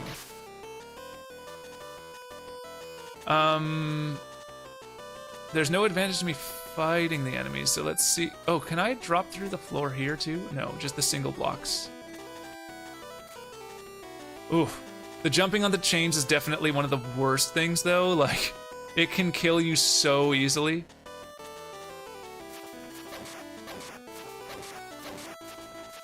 So his sword blocks the bullets. But as long as he's facing away from you, or if you're low enough, you can hit him. The bats suck. They always suck. This game is no exception to that. They're just the worst enemy in the games. Or at least one of them. Wow.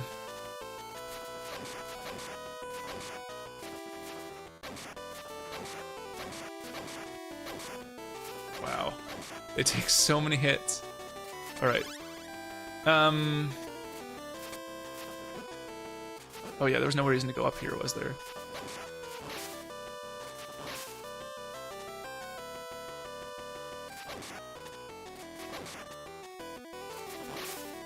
Okay. Oh, what? That was still within range? Dang it.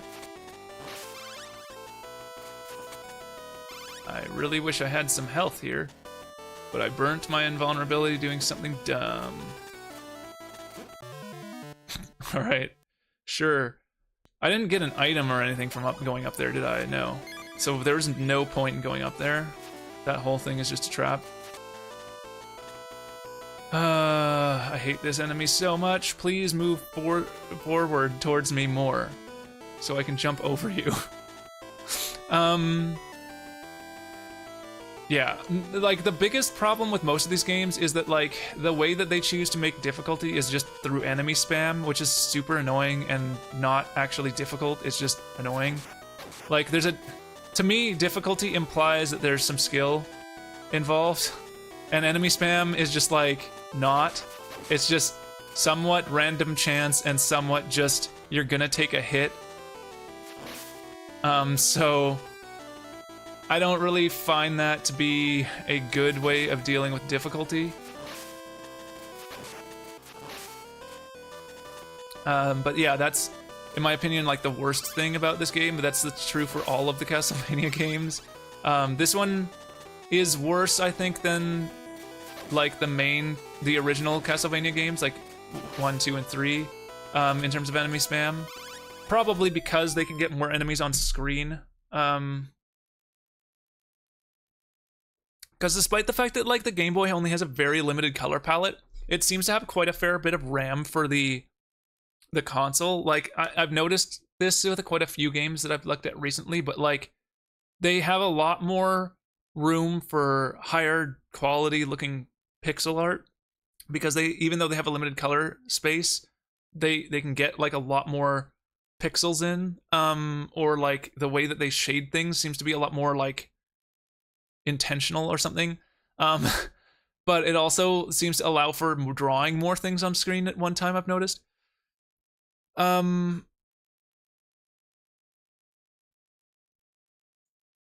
enemy spam. So basically enemy spam just means they just put as many enemies that they can put on screen at a time, effectively. Like if they're gonna make a section hard, they're just like, okay, here's like a semi-easy but not really easy platforming thing, and then they just throw like 4 enemies on the screen. Like to me, that's just enemy spam. Like you didn't need to put 4 enemies on the screen. You could have gotten away with like one well-placed enemy to make there like a skill involved in trying to like deal with the enemy, but instead they're like, no, we're just gonna put 4 enemies on the screen so that like you're basically guaranteed to take a hit. That's enemy spam. Okay, let's see.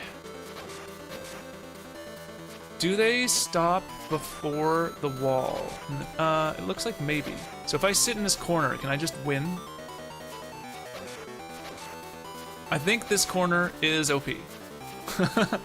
Okay, sit in the corner and just poke the enemy.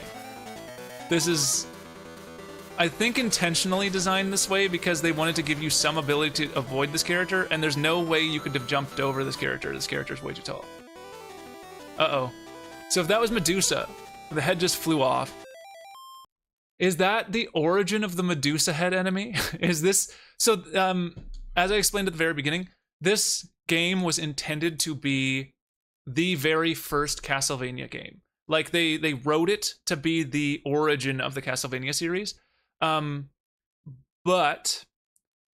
they then retconned it out because I think it didn't do very well. So they decided no. But I think like there's an enemy that's very common in the later Castlevania games called the Medusa head, which is just like a literally like a Medusa's head that floats around, and it's really annoying. It's one of my least favorite. Flying enemies in the Castlevania games are the worst.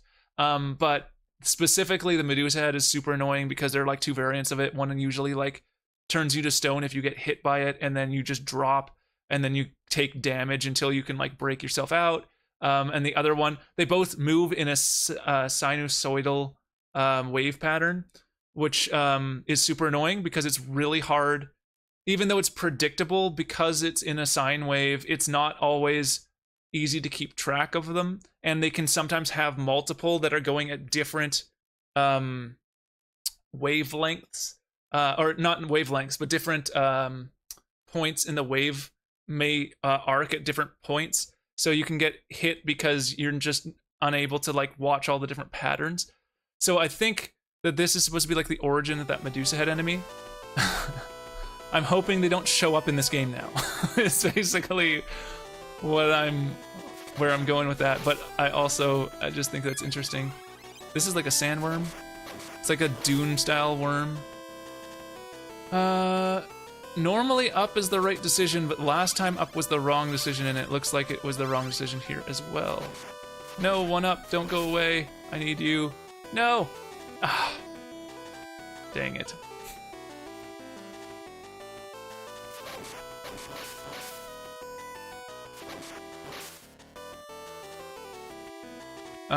And now we have these two stupid enemies. Oh, come on. Interesting. So I can't go up from that side, but I can go up from this side. So you arbitrarily can step up on things at certain heights. So it looks like you have... What is that? Like a mantling ability, basically. So like, if you're just short of a jump height, or width potentially, then it will mantle you onto it if it sees that it's a mantleable thing to jump, that you can jump on. That's interesting. I'm just gonna spam and try to kill them from here because these things suck so much. Out of my way. Die.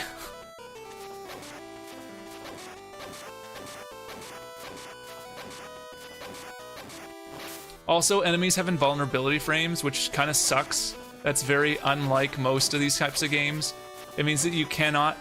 I mean, if you look at how long... So, when I hit the attack button, there's like a wind-up frame before it swings forward.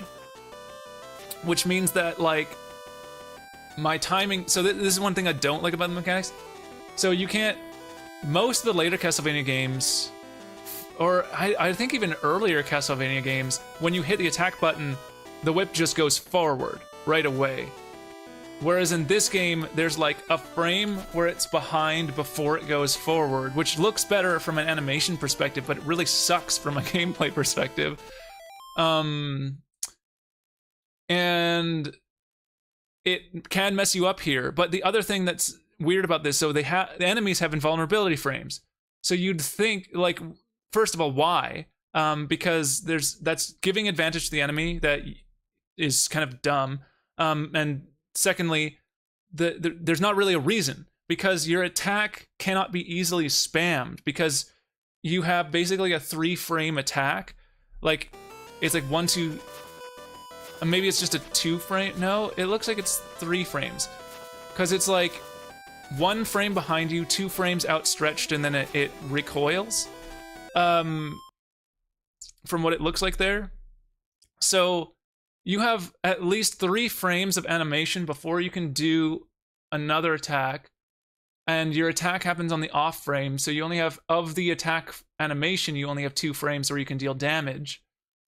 And the enemy also has an so that alone, there's no reason to have an enemy to have invulnerability frames, because basically you're saying that you can only attack an enemy as many times as you can swing the thing, which is not free. You can't like go bang, bang, bang, bang, bang. You have to go da da da da da da da da da, right?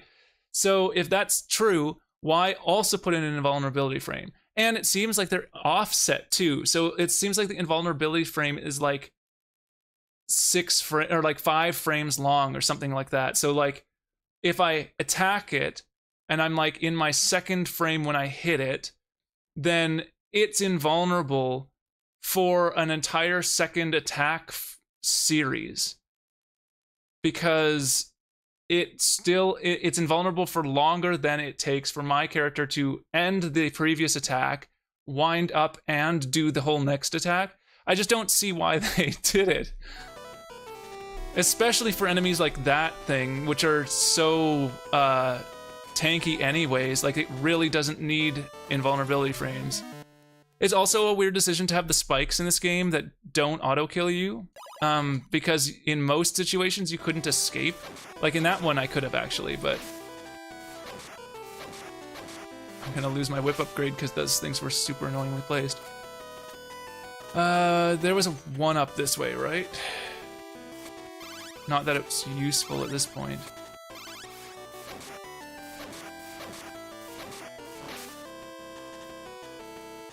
Because I don't have a whip upgrade.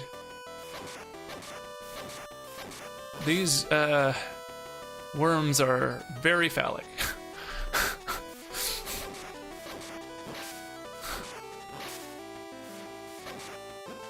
Oh my god. This is so frustrating. Without the whip upgrade, this whole section just sucks. I'm just gonna kill myself. Let's just jump in the ceiling there. Alright. That's so dumb. Kill the spider first and kill this guy so that I can actually get my whip upgrade. There we go. And I don't need to go after that 1-up, there's no point.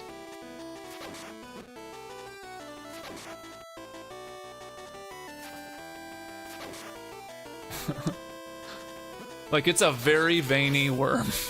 Let's just put it that way.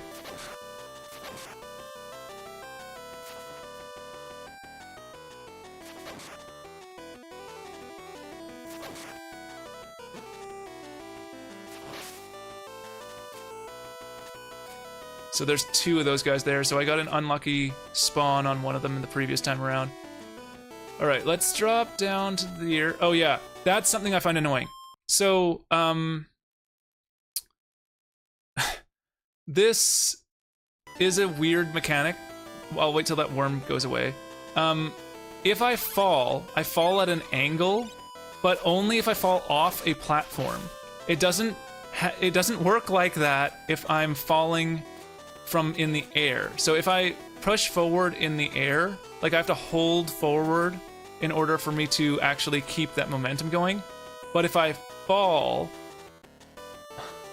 I have to, it falls at a diagonal until you interact with it.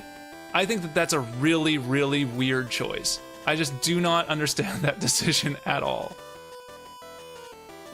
Ah.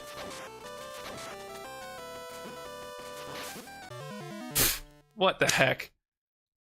Like so it feels like a weird hybrid of the earlier games' air control and like the more modern games' air control. And I don't know if they gave you air control in the later Castlevanias, like in Castlevania 3 or 4, but certainly in 1 and 2, from my recollection of 2 anyways, you don't have any air control. So it works kind of in the way that the fall in this game works, where like if you're moving off a ledge, you just move at like an angle towards the ground, rather than straight down.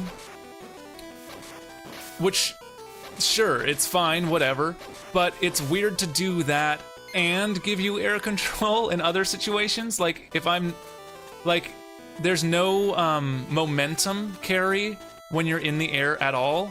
Like, you have 100% air control, which just feels weird, because you have zero, like, you have momentum carry if you fall off a ledge, but not if you're jumping. I just think that that's like a weird mismatch of different mechanics. It's very inconsistent. Oh, come on. Oh, come on. That, again, the pixel perfect jump to get onto the stupid chains really sucks. It's not as brutal. Like, I would prefer to have that than the stairs in the earlier games, but I still hate it.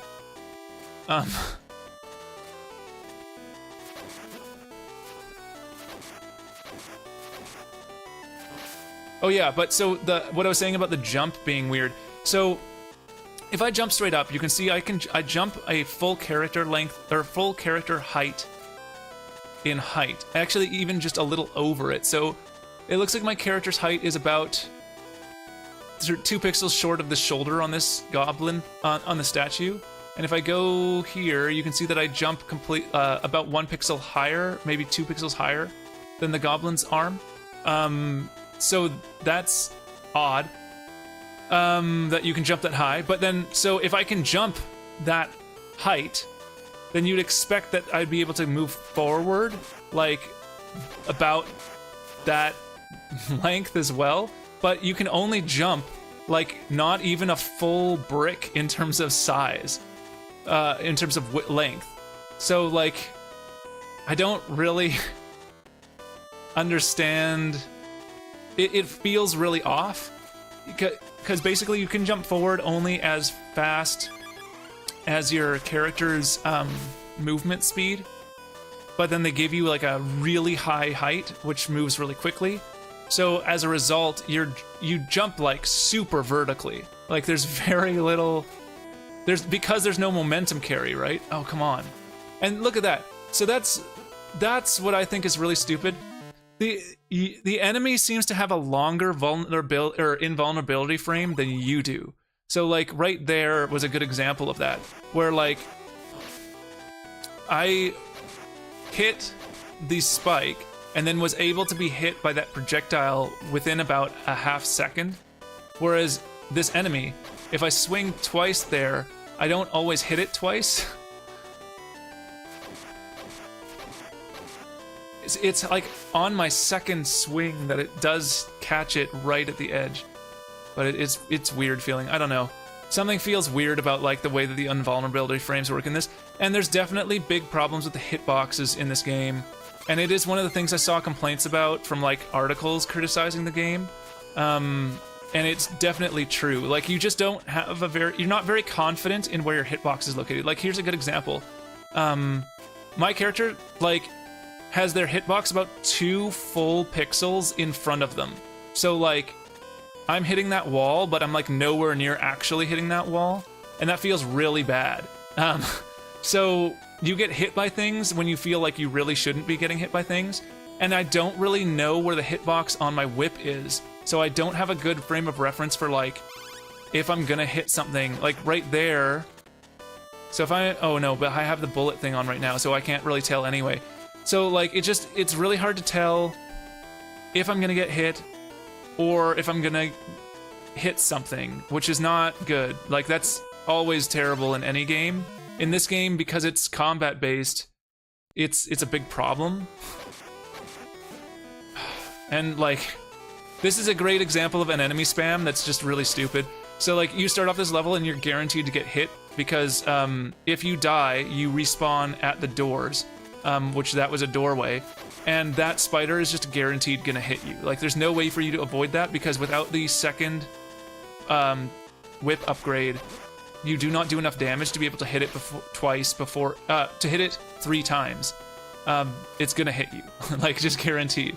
I'm making mistakes. The platforming, this sucks. Like, oh, and just because everything's animation based, it kind of feels super unresponsive sometimes. So like, for example, if I click down and I hit, so I'm just gonna click down and hit the whip button at the same time and then release, my character stays crouched until that full animation is done. Same thing with like, if I just swing, I can't move, I can't jump, I can't do anything until that animation is done. So basically, once you've hit an animation, you're committed. And luckily, the animations aren't super long in the game, but I mean, the attack animation is long enough that it can mess you up in certain circumstances. And one of those circumstances is the distancing they put certain enemies from you. And because your hitboxes are what they are, and because of the, like, the timing on that whip, sometimes you're just in spaces where you cannot both avoid an enemy and strike at an enemy within a same, like, kind of like amount of time that you'd want to be able to do that. A good example, earlier in the game, there was this character who, I believe he's called Fleaman in the later games. He's usually like half the size he was in this game. He just kind of like hops around if you get too close to him. And he hops at basically the same hop rate that you have, but he moves quite quickly. So what ends up happening is you can dodge the hop. So he jumps up, you move behind him, and he falls down. But you don't have enough time to do that and turn around and strike. You just don't have enough frames to do that. It won't let you, because the amount of time it takes to do the swing, by the time you've done the initial part of the swing where you're warmed up, he's in the air again. So it's just like, there are problems with the way that they've chosen to deal with the animation for the attack and the kind of like structure of the combat in this game. Oh my god. And some of these setups are just so annoying. The reason the bats in this game are annoying, by the way, is like this exact thing here. So you can see they come down at like a 45-degree angle. I don't know where my hitbox is, like, based on this character here. Is it at my head, or is it a pixel or two above my head? I don't know. I know that it's at least 2 pixels.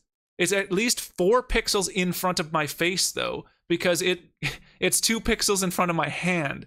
So it can hit me within a, like, what is that? Like at least 4 pixel range, potentially even like a pixel upwards as well. That's huge. And so, like, trying to judge how close I should be to the bat before I swing my whip, it's really hard to tell, because I also don't know like how high my hitbox on my whip is either, and low. So there's a lot of like things about how the hitbox is. Oh, come on, let me up there. It's not gonna let me up. I have to get up here.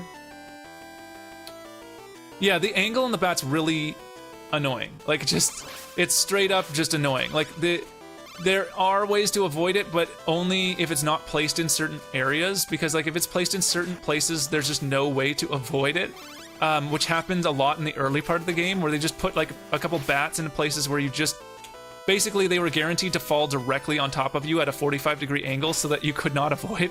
You can't like jump around it because it's coming at you at an angle, right? So it's frustrating.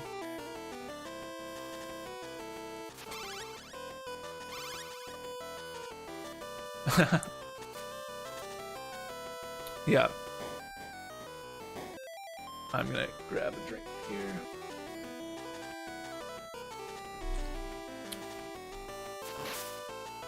I don't like this coffee as much as the last coffee I got from Moving Coffee.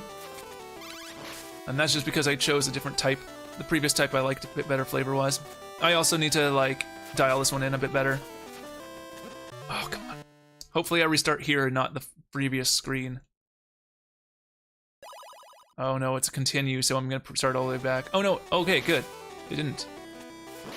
So this game is way more lenient than other Castlevania games in a lot of ways. And you can see that in a lot of places, like in air control, and the amount of health you have feels like a lot. The invulnerability thing is quite OP. But it does have definitely some of the same kind of unfair level of difficulty. Like, there are ways to have design. I mean, as they show in the later games, there are ways to design these games so that they're difficult in ways that you are like skill based. But in these earlier games, they're just difficult because they put enemies in locations that make them either unavoidable completely, which in some of the earlier levels, so like this chain here, in some of the earlier levels, you'd go up a chain and there would just be an enemy right on top of you, and there's just no way to avoid it. You just took damage. So like, they're not really fair. Uh-oh, here's another section where all of these are traps. Okay, do not swing my whip. Oh, this is another thing I don't like about something in this game. So all these, what would in Mario terms be related, called semi-solids, where they're solid from one angle, are also not solid from the sides. So I get stuck on these if I'm jumping. You get stuck on the little like edges between them, which doesn't feel good at all. That is not how those work in Mario games. From my understanding, and how most games deal with those things, they don't usually have like an edge on the side of them that you can hit, and it just doesn't feel good to do it that way. It feels like a bug to me, but it's intentional, so... I mean, clearly it's intentional. But I think that's because of the mantling thing that I was talking about earlier, is that they have that edge so that it can detect that you're colliding into the edge on the side. I just don't think that the way that it's being dealt with is that ideal. Okay, there's got to be a reason to come up here, right?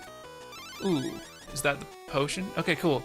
So it looks like these collection items are all the items from the old Castlevania games that would normally have been your actual powers, but they're just like collectible items in this game. Because like the timer basically works the same way as the tornado in this game. The knife is like a throwing weapon normally, and then the potion is a cool like little, it throws like a little fire thing down. So that's kind of neat that they're kind of like giving you an homage to the earlier like the older games in the series. Can I go down this way? No, because there's a pulley there that doesn't count as a one block. Oof. Okay, well, at least I have the item. It also seems like once you collect the item, even if you die, it doesn't really matter. Oh, also, this is a thing I think is really stupid. So this chain here, there's this pit here. This pit will kill you if you drop into it. You must jump onto the chain and then move downwards. Otherwise, you're just dead. And I just don't know why they made that decision, because that does not work like that in all the later games that I know of anyways. If there's a screen that you can go through, oh, sorry, I just hit the mic there. If there's a screen that you can go through, then it's like, okay, I can go through the screen. No. In this one, you must jump onto the stupid chain and then go down that way. Oh, and there they make a stupid semi-solid so that I got stuck on the edge, as I said would happen. Anyways, I got that item, so I'm not gonna have to go that way again, so I'm not gonna try. Oh, interesting, it was lagging there for a bit. Actually, it seems to be lagging here too. I think there's too many enemies on screen. Yeah, this isn't lagging here, but it was definitely lagging up there. Huh. Their enemy spam is coming to bite them. But they don't care. So that bat. So the bats are placed in certain ways in this game sometimes where you're basically guaranteed to get hit. That one is just in the right place that you can avoid it. But there's several situations where, because the bats are like proximity based, they put it like, if this bat would have been like 1 pixel down or 1 pixel to the right, then I would not have been able to have missed it there. It would have just dropped straight into me. And that happened in several sections before. I'm playing on the Switch right now, and definitely it's not the Switch that's causing the lag. This is just an emulated version that is trying to mimic the same like speed that the original hardware would have been on. And yeah, it would just be that there's too many objects on screen, and it was slowing down because of that. It's not uncommon for Game Boy games to do that.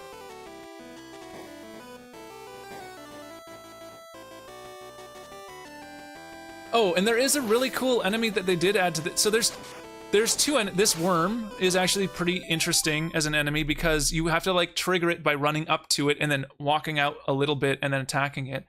And there's another enemy that also requires some skill, which is there's this big red skull that only comes at you when you're not facing it, like a boo.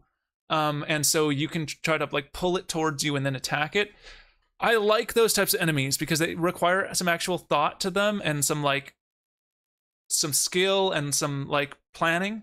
The enemies I don't like are the ones that don't require anything like that.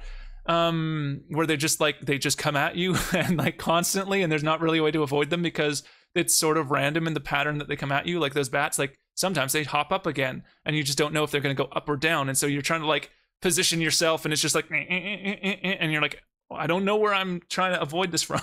Yeah, so there have been a couple cool enemies in this game that I wish they would add more of those types of enemies because I think they add a lot to the difficulty while making them kind of more interesting. And it's actually a skill-based situation rather than like most of these enemies where it's just like, we're going to place this in exactly the right place so that if you don't jump in exactly the right place, it's just going to hit you and you're going to get hurt. And you're like, well, that's kind of frustrating. Or at other times, it's just like, we're going to place so many things on the screen, you just can't avoid them. And so you're going to get hit. And you're like, well, that's also stupid. Like, because they gave you the the invulnerability ability, I feel like they're trying to bait it out of you at times where they're like, hey, if you don't want to get hit here, you can like waste your invulnerability ability. And that just feels stupid.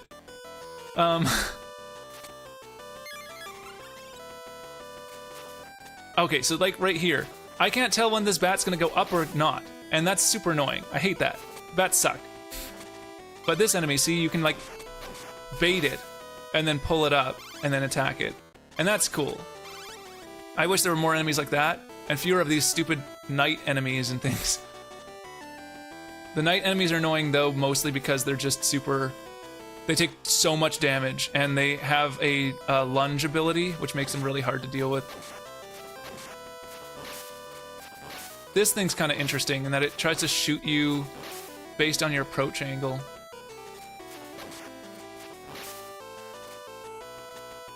Okay. Oh, interesting. Oh.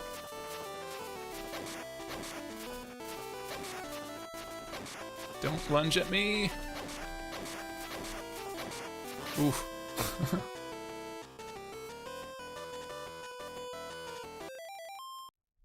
Doing a enemy stealth design right now. Yeah, so it's different for each game, for that kind of thing. So like with this game, because it's like combat, it's a action platformer. So like action is like a key part of it. Like you're giving players abilities to deal with enemies and you're telling them that they are supposed to be fighting things. So making them like not skill based, like this guy, for example, the guy who's right below me, would be a cool enemy if he had any tell as to the fact that he was going to do a lunge. But no, he does not have any tell. He just sometimes lunges straight at you. And if you're within a certain range, you're just getting hit. That's not fun because there's no counterplay to that. You're just getting hit. Like there's nothing I could do about that. I'm just going to get hit. So I can try to cheat it by like, if I get 3 whip upgrades, which I have right now, sitting so far off to the edge of the screen and poking at him with bullets till he dies. But that sucks. They shouldn't have made that be the only viable solution to this enemy.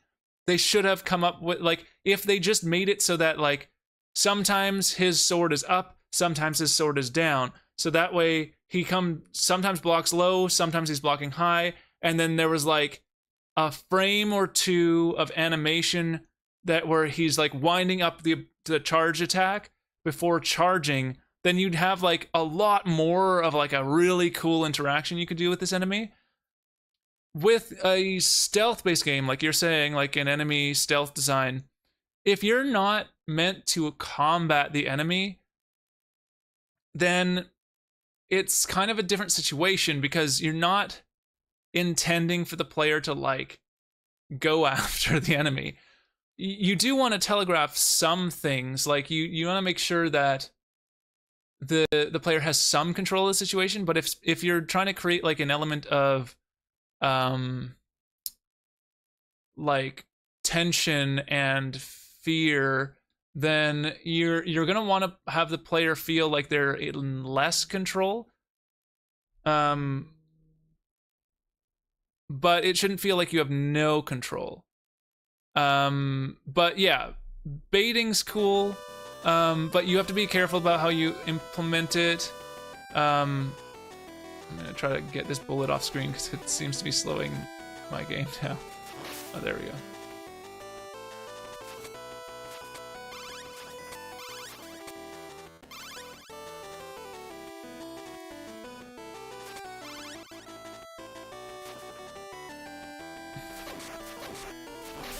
One of the things you should be careful about is if you do have any ability to like bait the enemy, that you don't make it so that the player can just bait the enemy the whole game, because that can really... Oh, hey, cool. We get like a full anime style cutscene here. Alucard is our enemy, it seems, which is interesting. So this is, I guess, why they retcon things out. Alucard in the later games is the child of Dracula. So I guess in this game, they were going with a different angle on the character.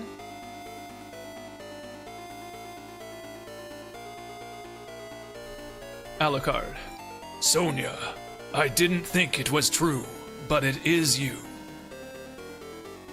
Sonia. Alucard, I could say the same. What are you doing here? Alucard. Listen to me, Sonia. This is not a place for someone like you. But Alucard... This problem concerns only me and my father. I've come to fight the lord of this castle. I cannot let my father, Count Dracula, get away with this. Oh, interesting. So, he is still the child of Dracula in this. Weird. So, like, from what I've read, this was supposed to be the first game in the series when they first wrote it, but the way that they've left it open, and even the description for the game doesn't seem to really make sense with that. Like, the description of the game was saying that like your great grandfather taught you how to use this whip, and then you went to this castle to defeat Dracula. And I was like, okay, but like, why would your grandfather teach you how to use this whip if this was the first game in the series? There shouldn't be a Dracula. Like, if this was supposed to be an origin story, then shouldn't it be the origin of like how Dracula comes into the world or something like that? Whereas this is like not that. Like, this just feels like any of the other games in the series in a way, but it does feel... There's some really interesting things about this game. Like, I kind of want to play the others now and try to figure out where this is in the total timeline in terms of when they developed these, because there's a lot of things in this game that feel very similar to like how Symphony of the Night ended up taking the series into like the Metroidvania direction. In fact, I'm gonna look something up real quick here. I want to see when Symphony of the Night came out.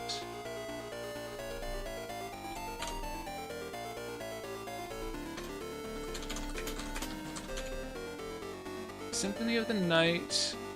Okay, so Symphony of the Night came out in 97. So this game came out the same year in Japan as Symphony of the Night. That makes more sense then. So interesting. That's why there's so, like, this game has a lot of the gameplay sensibilities that Symphony of the Night has in a lot of ways, and it feels a lot more modern than a lot of the earlier games in the series, probably for that reason. And there are things in this that I definitely prefer this game to a lot of the earlier games, but it's also got like some weird problems, which are like hangovers from the earlier games in a lot of ways. But anyways, with this, I must do this for my mother and for the world that she so dearly loved. Please understand, I am the only one who can make amends for the sins committed by my father, and there is no reason for you to get involved in this battle. Sonia, I could not bear to lose you too. Now turn back. Thank you, Alucard. You're probably right. In fact, you've always made the right decisions, but I have no intention of going back now. Just as your father was granted strength from the evil deity to conquer the world, I have been granted strength to fight your father. I will not run away. We will all decide our own fate. It was you who taught me that, Alucard. All right, Sonia. Then show me the strength you believe so strongly in, for I too want to believe. Let us test this strength on me. Prepare yourself. Okay. Hold on. I have invincibility. Let's use this and we'll just beat Alucard. Die. Cheat.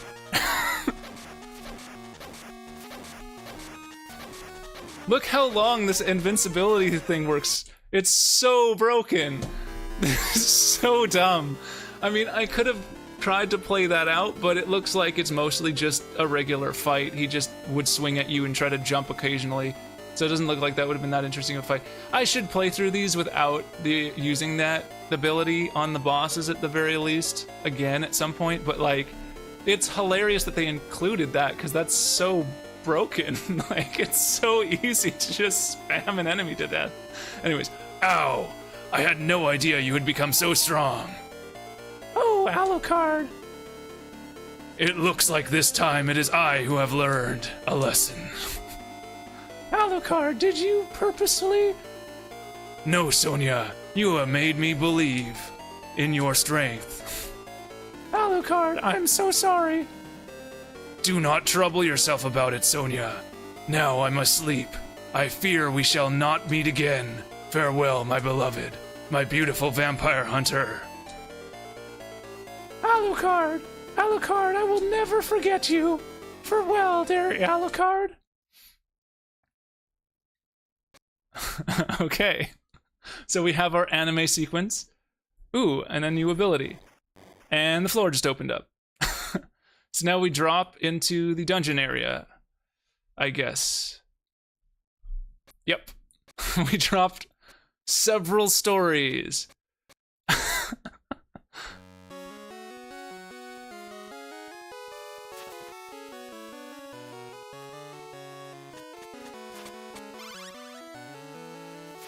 Uh-oh. New enemy type, merfolk.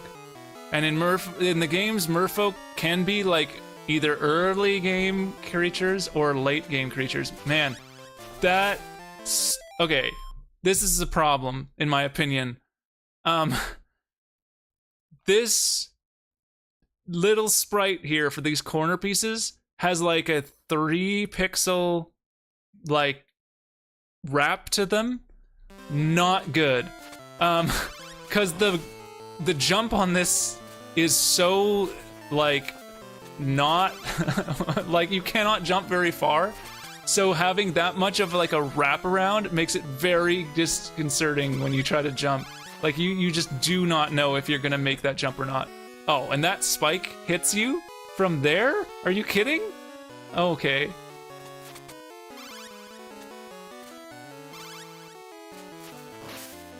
Yeah, oh, so basically all of the Castlevania games have an overmap. If you've never played a Castlevania game before, even the very first game has an overmap. It's just not,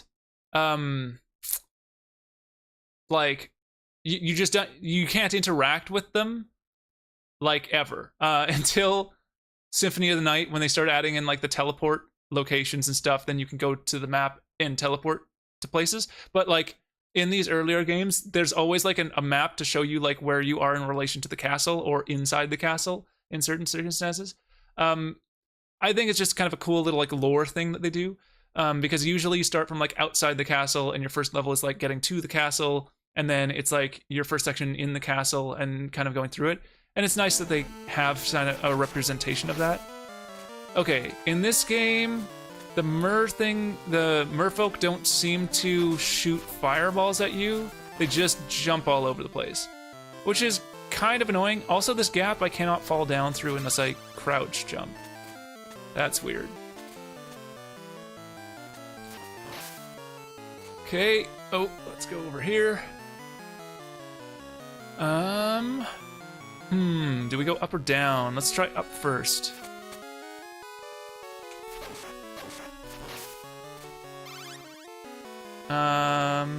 If I went down, I wouldn't be able to come back up except from that rope. Oh, don't get near me, bat.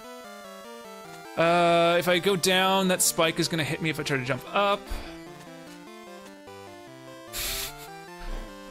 Because the collision on that spike, man, the collision boxes in this game really do suck.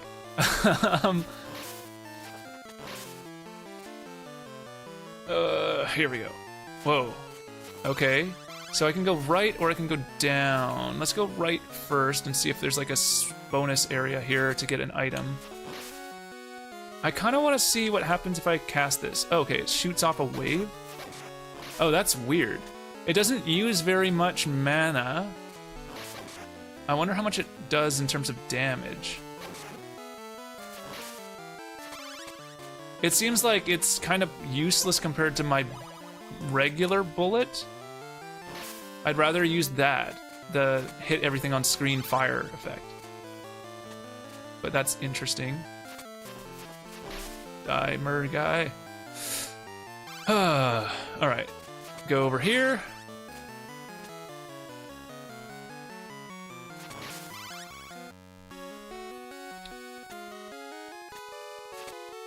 Where am I going?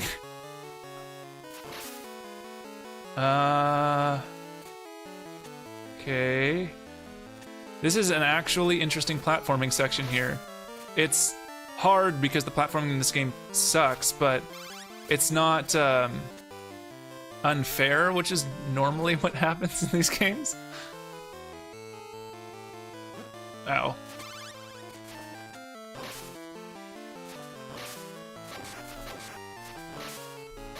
Just gonna sit here and poke this guy to death. Okay, land on there. All that for meat? Aw, come on, really? You can't be serious. It's just to burn the timer. Also, there's a timer in this game. I have no idea why, because so far I've never even got close to the timer running out. But there is. It exists. It's one of those things that, like, feels like it's a hangover from the NES era, where like everybody just felt like you needed to include a timer in every game for some reason. And I guess it's good for like speedrunning or whatever. You could use it as a timer for speedrunning. But it is really odd feeling to have a timer in this game because it really doesn't contribute to anything.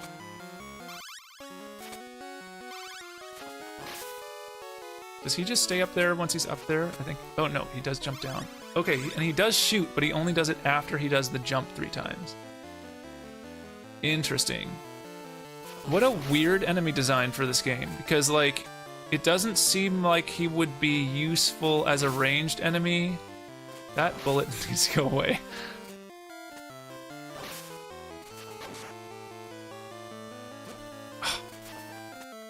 That hitbox on my character is way too large. It looks like it even extends behind me a couple of pixels. Alright. Oh, hold on a second. Nope, nothing important. Alright, keep going. I'm just gonna kill that with the fire. Just kill all of them with the fire. The fire is definitely the superior ability to that, like, Sonic Blast. I don't know why they gave you that one last. It's just like basically a version of your whip fireball that you can use for a little bit of mana if you run out of the whip, I guess. Like if you die and then you have to get the whip upgrades again. But it just doesn't feel like it was necessary to give it to you at this point in the game. I would have been happier with it earlier in the game, so that like if you died in some of those earlier sections, it gave you an option for a ranged attack. Do you think I can walk in water here? This is a good question. Can I even make that jump? Okay, no. Ooh, water actually does push you. Okay, cool. Makes this jump a lot harder. Okay. Oh, bats are annoying. We made it to the door. Okay, awesome.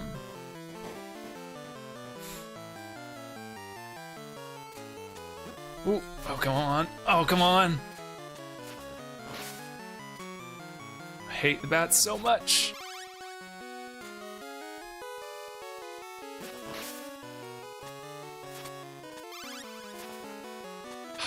One thing that kind of sucks, in the earlier games, there's always like some breakable objects. Even in the NES game, you can like break certain walls and there's like things you can find. This has like none of that. The only secrets in this game are like, you can either take this path or that path. And sometimes if you take that path, you get an item. Sometimes it's just a trap. Like there's not really like that element of like secrets in the same way. There are some cool traps that I've seen, but other than that, there's not really like, yeah, there's not really like secrets in the way that you're kind of used to seeing in the Castlevania series. It's just kind of weird. Hold on a second. So yeah. Anyways, just wanted to bring that up. I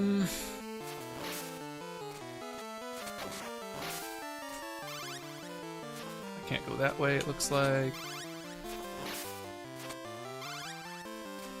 Hard jump. Except not that hard because the mantling thing makes it actually kind of easy. Oof, that was annoying. Let's try to get this item and come back this way. Like, there's a lot of oddly advanced mechanics in this game for a Game Boy era game, but there's also a lot of like archaic. It's a very strange game because it definitely feels like it's in between the two kind of like eras of Castlevania, which it is. It's like right on the edge of like Symphony of the Night just came out, then this game gets released. So it's got some weird like bits and pieces of both parts of the series, and it does feel weird because of that. Wow, that's a long way back to reset. So I really do not want to die in these sections here. Oof. Ow. Stupid fireball that goes under the ground. Okay. Oh, come on. I need that. I'm gonna die though. I don't think I'm gonna make it very far with this run.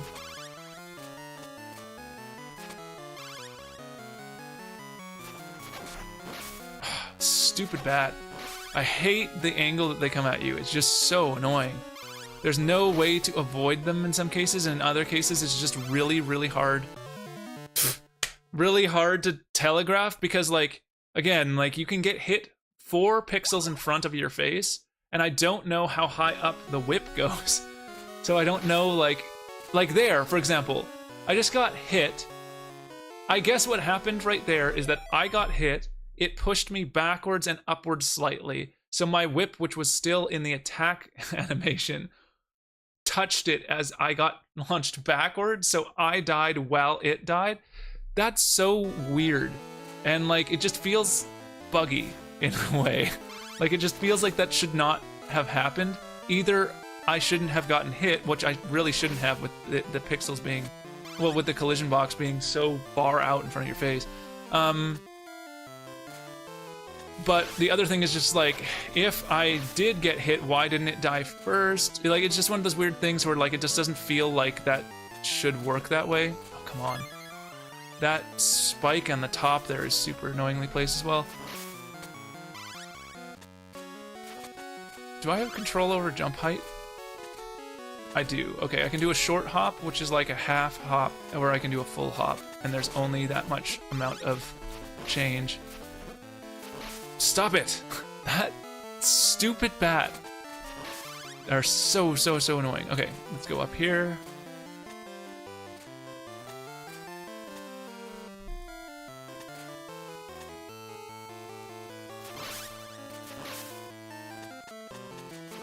come on. Come on. Oh, come on. Really? Okay.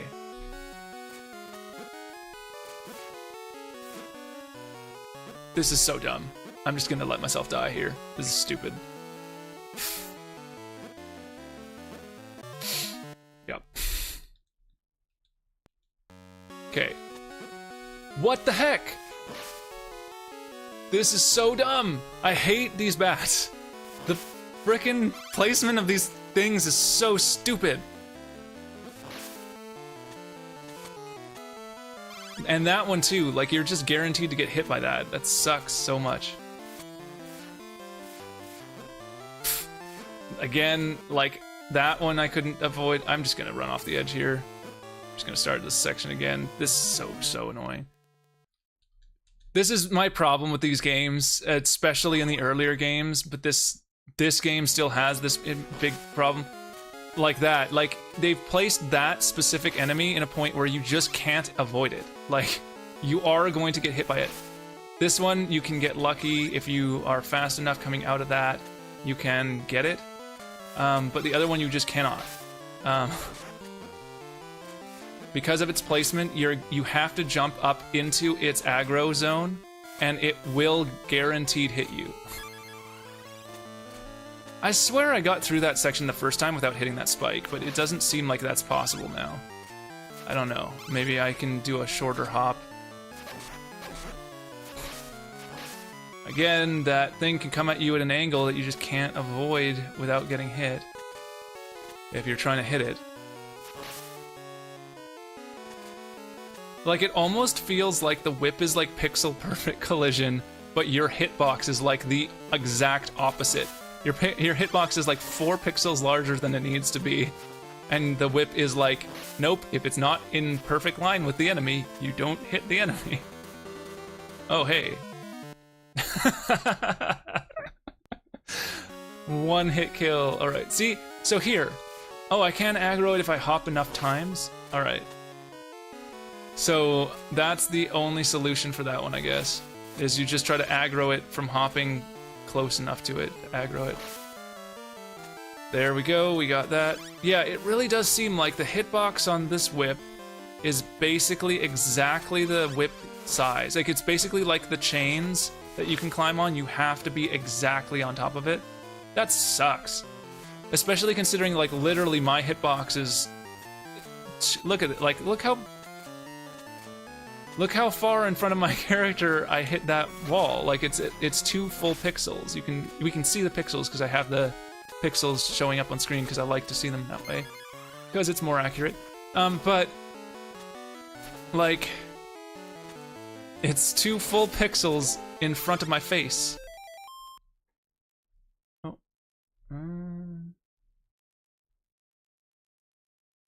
Cool.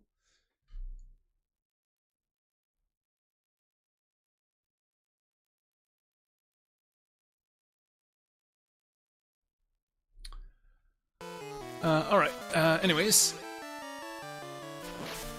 like there again, it ran into my chain after hitting me in the face, but it hit me in the face like 2 pixels in front of my face, or like 3 pixels in front of my face. Your hand's drawing. Okay.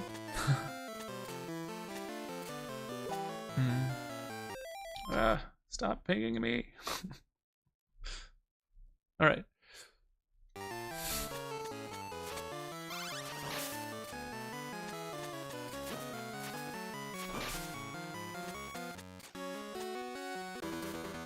Okay, that guy jumps up and then he jumps down. So does he always jump at that arc, and does he just constantly jump? That is the thing I want to know. Okay, I aggroed it. Again, it's just like that gap is so tight that if it comes down at the wrong angle, there's no way to avoid it. I hate these things so much. And you don't have any magic points at that point, so you can't just clear the screen, which is what I would want to do. Okay, get him on screen so I can take him out. Oh, come on. Really? The wind up on the attack sucks so much too. Okay, if I do a really short hop, I can make it in there without getting hit. Now that's a 1-hit kill. I'm just gonna clear that guy out of the way. It uses up my valuable resources, but it's worth it.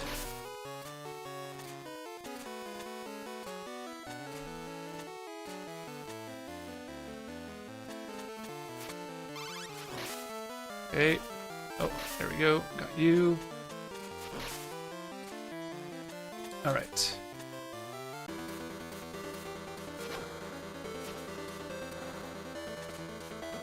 Oh, wait. There's a spike there. Ugh.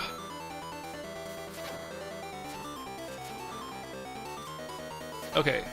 So in this fight, we just move. Oh, I tried to move off, but I moved so slowly. It's really weird that vertical movement is so much faster than horizontal movement in this game. Okay. I tried again, but it wouldn't let. Okay, I'm just gonna jump in the pit. Just reset right away. Okay, come over here.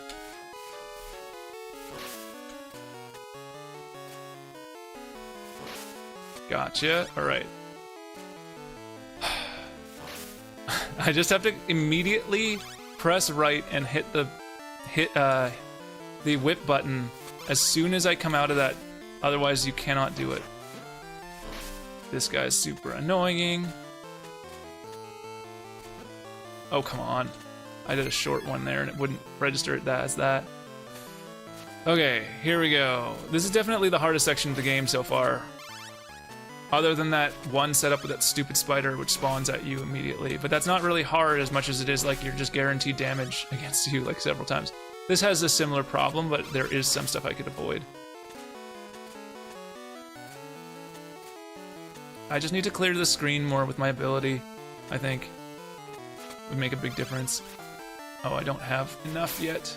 How much does it take? 4 or 5? Not sure. All right. This enemy jumps down, and I can hit it at least twice, and then move, hit it. Oof. Okay, there we go. Oh, come on. Yeah, the slowness of the walk speed really sucks. Okay, so we can bait that guy out sometimes. The bats aren't super predictable either, which is a thing I don't like about them. Oh, how did that hit me? Oh,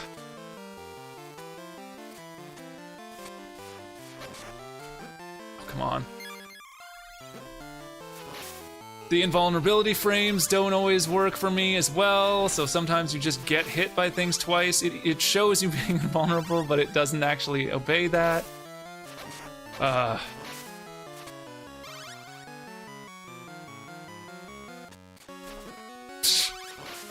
Again, hitboxes suck in this game. And I hate that you get stuck on things when you're jumping like that. This level, like, exemplifies all the worst possible design decisions they could have made all at the same time. Because it really highlights all the problems with the hitboxes. The heights of the jumps are really awkward. So it makes it really hard to like deal with the proper jumps that you need to do. Oof. Oh, I almost did that. Go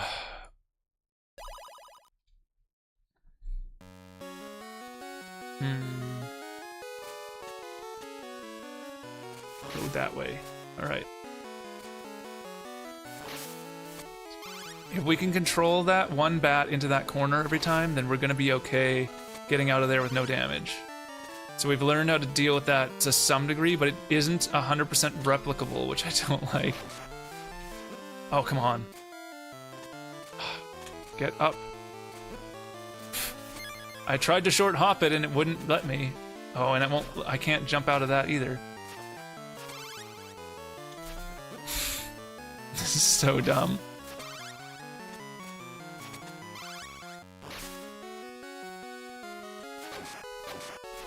Well, I'm dead already, but might as well try to get a little bit further. I can't tell what the aggro range is. It feels super inconsistent. Sometimes it's like, look at that. So sometimes it's like, oh, you just move a little bit forward. Is it only a horizontal Is it not vertical? No, because in other times I've definitely been on the same horizontal plane and it hasn't moved towards me, so I don't know. It's just weird. It feels super inconsistent, and that's one of the reasons I don't like it. And that bat is just at the wrong point in terms of your range, so that you cannot... You basically are guaranteed to get hit by that bat, because you come down, you cannot jump far enough forward. I'm just gonna fall in this pit. You can't jump far enough forward that you can hit it, because your whip is so short. Because it... Obviously, they have problems drawing 2 sprites for your whip in this game. Oh, come on. So they only draw 2 instead of 3, because they like enemy spam. So they want to spam as many enemies on screen as... Oh, come on. Really?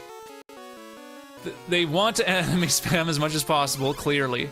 So they gave you less whip segments so that they could do that, which is stupid. Which means that this length here is too far, and I can't aggro it by getting close enough. It will not do it. So if I walk off this edge, which will walk at a diagonal angle, then I will end up basically right at that light, and it's gonna fall down at a 45, so there is basically no way to avoid this enemy from hitting you. Like, that's exactly what I mean when I said in the earlier part of the game where they just give cheap shots. That is exactly the kind of cheap shot where they do it. It's like just straight up unavoidable damage. It's not difficult, it's just unfair. It just is giving the player 0 agency to be able to basically do anything. I could maybe like short hop down so that I don't end up at a 45-degree angle down. But like, that's so challenge, like, that bat didn't jump forward until I got even closer so that it was a 45 drop. That sucks. And then that, so it just randomly decided to change direction there. The fact that their bats have like a ton of randomness built into them, like there, now it's just doing a completely different pattern. It's super frustrating. It makes the game difficult, but not in a way that gives the player any ability to deal with the situation. It just makes it, like, unfair. Come on, let me short hop into this gap. Okay, so you have to do that in order to get rid of that bat. Oh, come on, it wouldn't let me jump. What is with this control sometimes? Shh. I totally short hopped that, but alright. You can say otherwise if you want. Come on. So dumb. Just get me through the stupid section. The section sucks so much. Because it, again, it exemplifies all the worst things about the game. They gave you one of the worst enemies, if not the worst enemy in the game, which is the bat, because it's A, unpredictable, B, comes at a 45, so you cannot really come... because of the way that your hitbox exceeds your whip's hitbox in all directions, and it's not visible because it's not anywhere close to where your character is. Like, look at this. So this, I'm walking into this wall, there's 2 full pixels there. But nope, that's where my hitbox goes for some reason. Totally unnecessary. So because the bats come at that angle, they're super annoying. They're giving you super tight spaces to use, to move between, and they're putting the bats in very specific places that put them just out of reach of being able to hit them when you're coming into the tight space. And then basically you're guaranteed to get hit by them if you come at them at a regular angle. So like, it's showing you all of the worst pieces of the game, basically. The one part of the air control that you don't have, combined with a really like frustrating setup, combined with like enemy spam, combined with spikes with huge hitboxes that you can't tell, precise jumps that you can't control the precision of very well. Like, just everything about it is just kind of showing you what's wrong with the game. Oh, come on.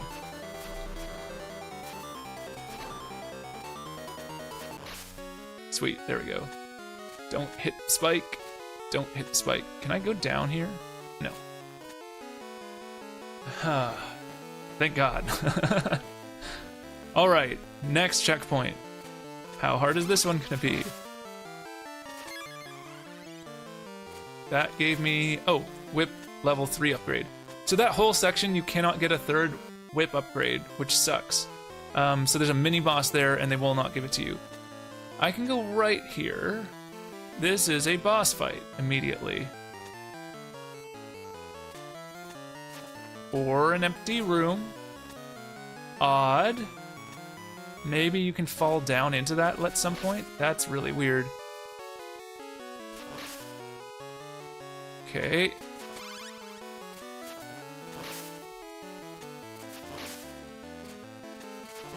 Oh, come on. Really?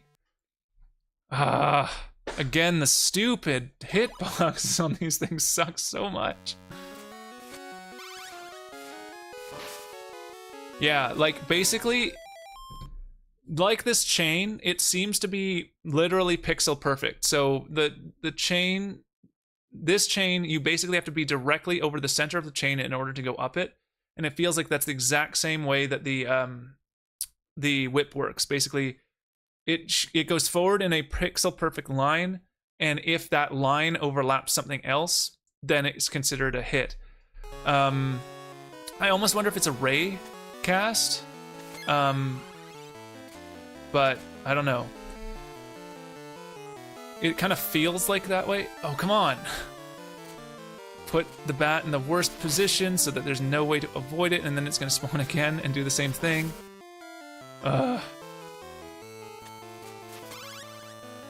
Okay. And again, moving off of the edge, it's not clear where the edge fall happens from. Like, it feels like it's several pixels before you would normally fall. Oh, come on. Oh, come on. And if you're in the process of the fall, then you can't jump, so it's very unforgiving. Also, this is a slowdown section because they have too much stuff on screen. Because of enemy spam. Look how many enemies they put, look how many stupid bats they put on the screen. There's 5 bats on the screen. Really? You had to put 5 bats on the screen.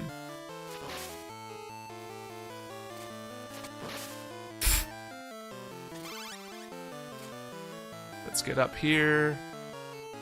There's another whip, there's another up location there. I'm wondering which is the correct direction. I bet you this is just gonna fall back down that pit.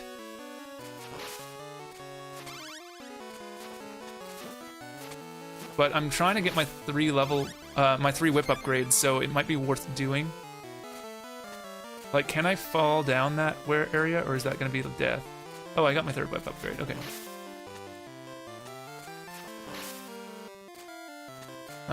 Okay, I'm gonna go the other route because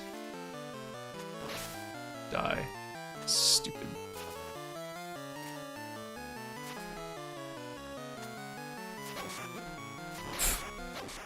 I'm just gonna spam. Why is it not shooting fireballs sometimes? Alright.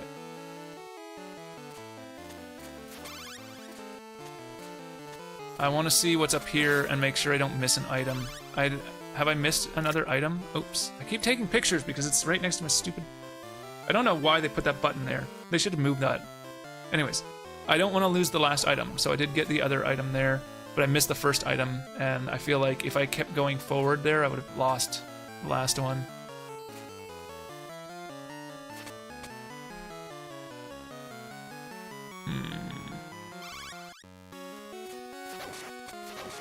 Oh, no, that's health. Can I get to it in time? Ooh, just barely. Oh, come on. Oh my god. That was not worth it at all. Well, at least I know what's up there now. Useless. Okay. Kill you. Go over this way. Oh, come on.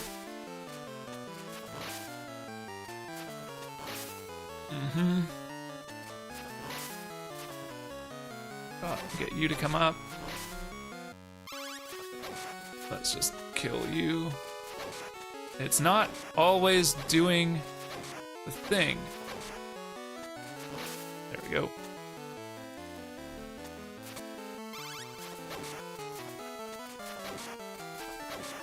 Shoot the fireball every time, please. The fact that it's inconsistent is not good.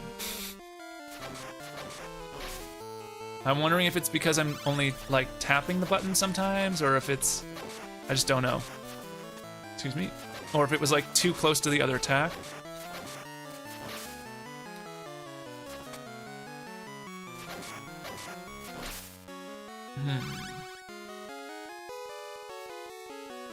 All right, let's go. We're just gonna avoid that bat. I can clear the screen, which I'm going to do.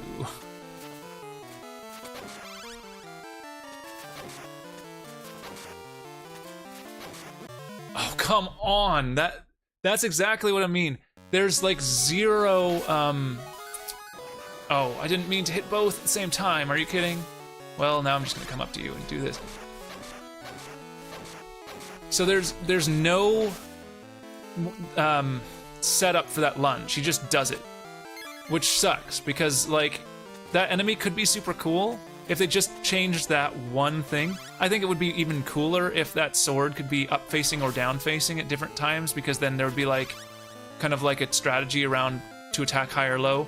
But even if the only thing they changed was to put like a 1 second or like half a second delay before he does the lunge to let you know that he's going to do the lunge, then it would be at least like something you could strategize around. But he just does it. He just arbitrarily sometimes chooses to lunge, and then you just have to take the damage if you're close enough to take the damage. Come closer. Come closer. I want to hit you. There we go. Do it again. Come on. Because I don't want to get hit by the stupid lunge randomly. Okay. Go up. Interesting. The spawn in points are pretty, like far out, but the despawn points are pretty, are pretty. I guess they're both pretty far out. But basically, like, you can spawn enemies on screen from off screen. Like their spawn locations, if they go off screen by like a few pixels, then they can spawn back in. But to despawn them, you need to be like way further away, which is odd as a decision.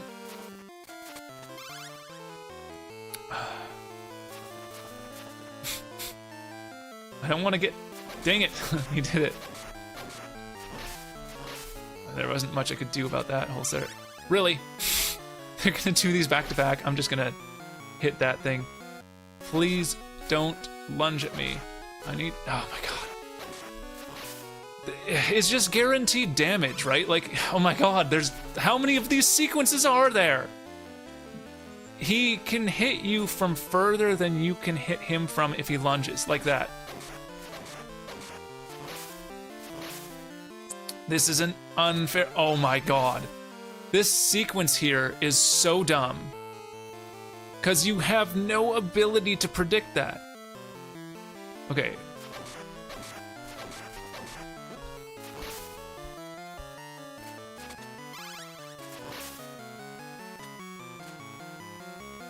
Unless it's a timer-based thing, but I've not seen it be consistent.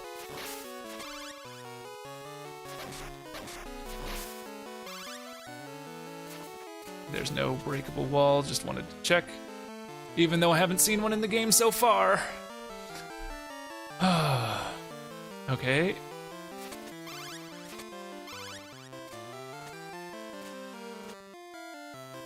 This looks like the boss. And we've already used up our invulnerability by accident. What should we make Dracula's voice sound like? Maybe stereotypically. You have done well. My girl, in fact, you are the first human who has come this far. You have my praise. You are the Prince of Darkness. Because of you, many people have died. Many people have suffered. Oh no, my dear. I have merely done what you humans wished for, fulfilling your insatiable desires. People must fulfill their dreams with their own power. You who have been consumed by the power of evil no longer have the strength to determine your own fate. Silence! On the contrary, I am just the one to use this power, and I will be the king who rules over the entire world. Give yourself to me, young lady. There may be merit in having your power, having your presence. My strength will only be used to protect the world. Lord of Darkness, prepare to suffer the trifling with so many lives. As you wish, girl. Then it is your fate to kneel before my power. Oh god. Okay. The invulnerability would be really nice at this moment. Okay, I have my invulnerability back, and this time don't waste it here when I totally did not mean to use it.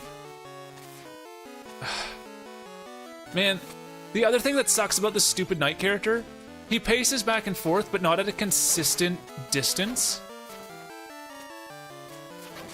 Like, sometimes he stops early, sometimes he stops late, and I don't know if that's because, like, the lunge is pulling his distance, like, further back or pushing it further forward at times, or if that's, like, just he randomly has a timer set in there that's, like, a timer between a certain range, and after that amount of time, he can or cannot move forward, or, like, will choose to move forward or not, based on, like, a random interval.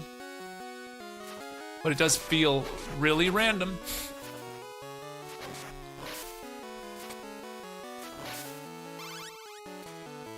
And those bats too, like, I don't know if there are different bats that work with different methods to move.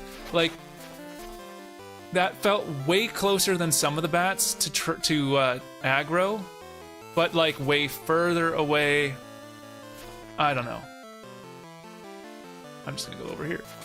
Oh wait, this is the one where it's like meat on this left side, and so there's absolutely no reason to do it.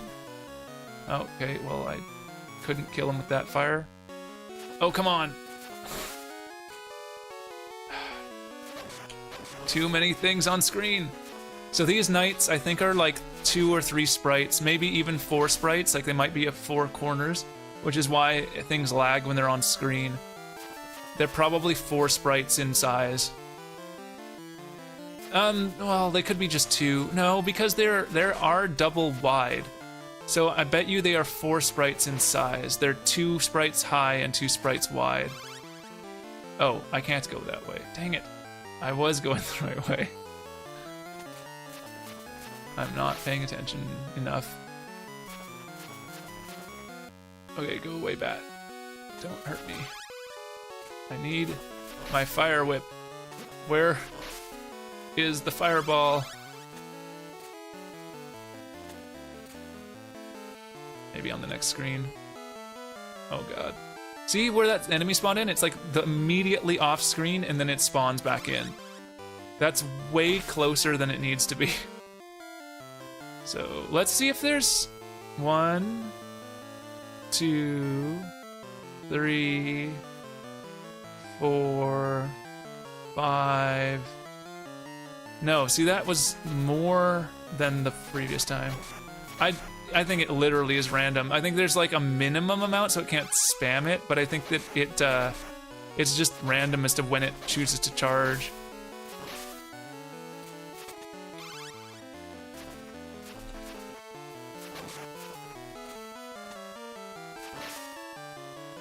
Okay, charge.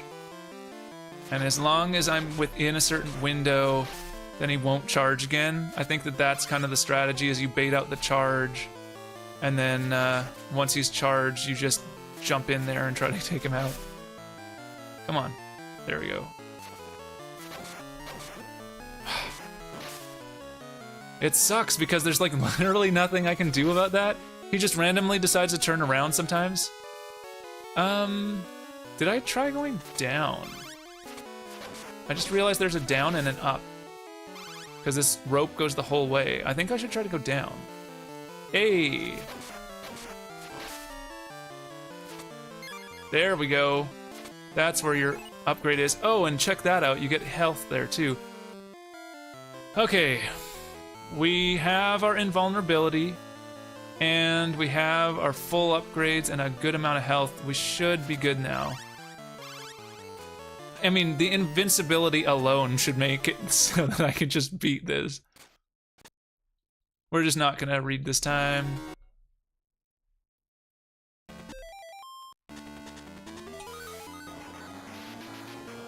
Cheat our way to the end.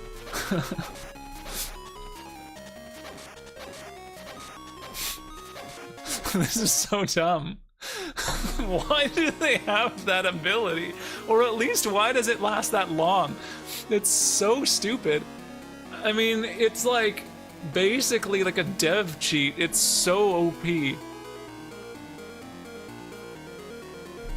Alright, Dracula. Well, well, you are a worthy foe. You have lasted much longer than most. Prepare yourself.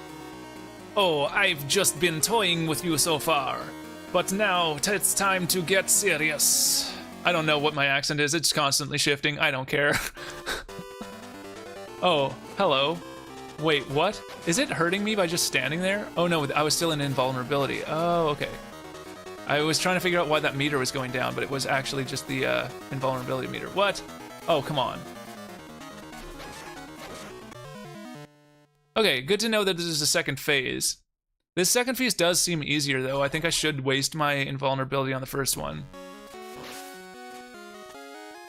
Although I didn't give the first one enough of a chance to really, like, check it out. Maybe I should. It seems like the second one... Man, these enemies suck so much. It seems like the second one, basically just does that same attack over and over again, but maybe there's more than one. I don't know. So far, there's not been an enemy. Oh no, that's not true. Death has had 2 attacks, but so far there's not really been many enemies with more than a single attack style, including bosses. Like most of the bosses only have 1. So I don't know. Oh, come on. See, that's the problem. Look how that looks like I'm right over the rope, and I'm holding the up button right now, but that isn't on the exact pixel that it wants me to be on. Let's walk 2 pixels past it. So if I'm past it by a certain amount, then I can grab it. That's so stupid. It's so dumb. I hate how they're programmed. And it's not the only game that does that. The original Donkey Kong Jr. also has the exact same setup, and I have no idea why. It just feels like a really bad way of programming in that vine. Or in this case, it's a rope, I guess. I was thinking it was a chain, maybe. Oh no, these are not the ones with the balls on the end, so it might actually be a chain. Or a rope this time, rather. Whereas the other ones could be a chain, or are definitely a chain. All of these are just hearts, I believe. Wow. So many bats. That could be the subtitle for this game. Castlevania Legends, so many bats.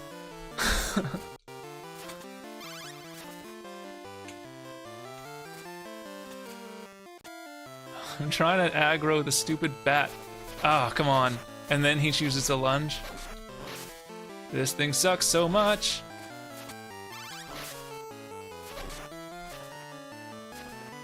Come on, just lunge. Lunge. There we go. How many hits does it take? I also used the fire ability. Come on. Oh.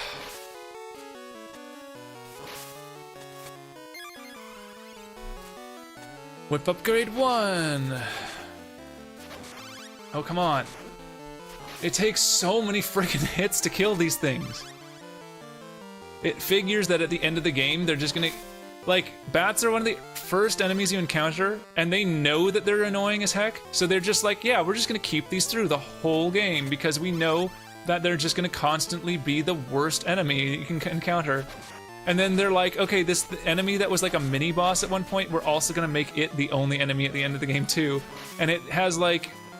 It actually has a lot going for it, but it could be a lot better of an enemy if they just made it not shit.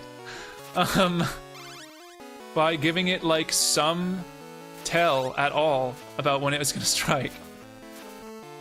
But it could be way better. The fact that it has like a block where the sword is cool. It just is totally underutilized because of the fact that it doesn't move it at all, and so there's only a reason to duck and hit him. And it's actually the same problem I've had with a couple of these games from this era. Like, most of the games are like, if you have an enemy that's strike high or low, it's always consistent, like it's always low or it's always high. And that's fair, but it would be more interesting if it like changed it up a bit. But it would only be interesting if it also didn't like lunge randomly. If you had added like it can sometimes change whether it blocks up or down, and it still had the 100% random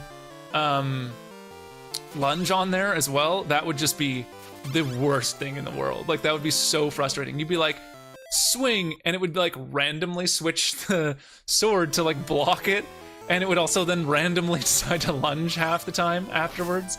Like, that would be just awful. Okay, come on. Oh, come on. And the hitbox is so big. It's like the whole way down from below the sword will hit you even though it's nowhere near like the hitbox of the character. Okay.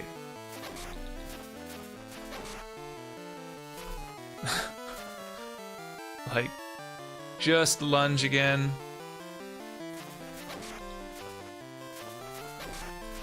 And my whip, again, it's way too precise. Like, he can hit me.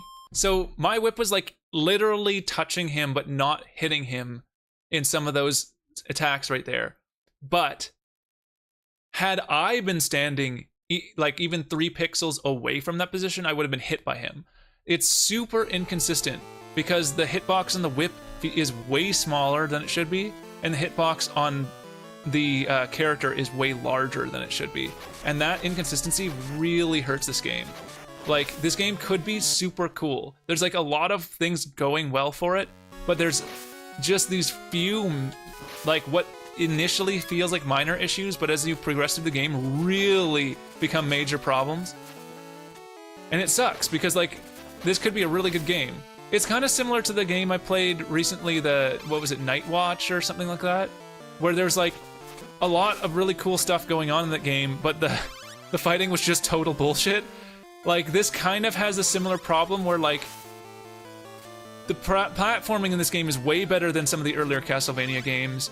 The idea of having like multiple abilities that you can switch into and let you unlock as you go, that's really cool and advanced for a lot of the Castlevania games. A couple of the enemy types are pretty cool, and like the skull that comes after you and stuff like that. But then you have other enemies like this, which just are RNG based to the point where like you just can't do anything against them unless you just basically sit back and cheat like this. And it's that kind of stuff that just sucks. Like,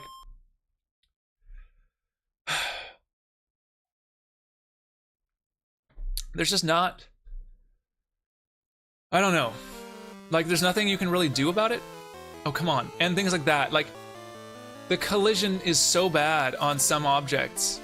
Like, your character has just, the fact that it's like 4 pixels in front of your face that you can be hit is really, really bad. I just have no idea.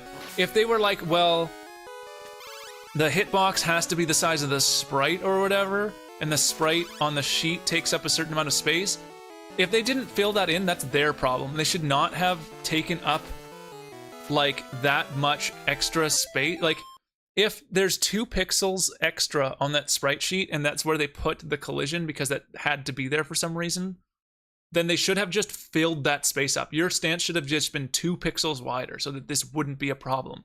But they didn't do that. Similarly with the whip, like the whip is like seemingly pixel perfect collision, which is stupid. Why make it pixel perfect when nothing else is? Yeah. Okay, Swing again. Now he lunged the wrong way.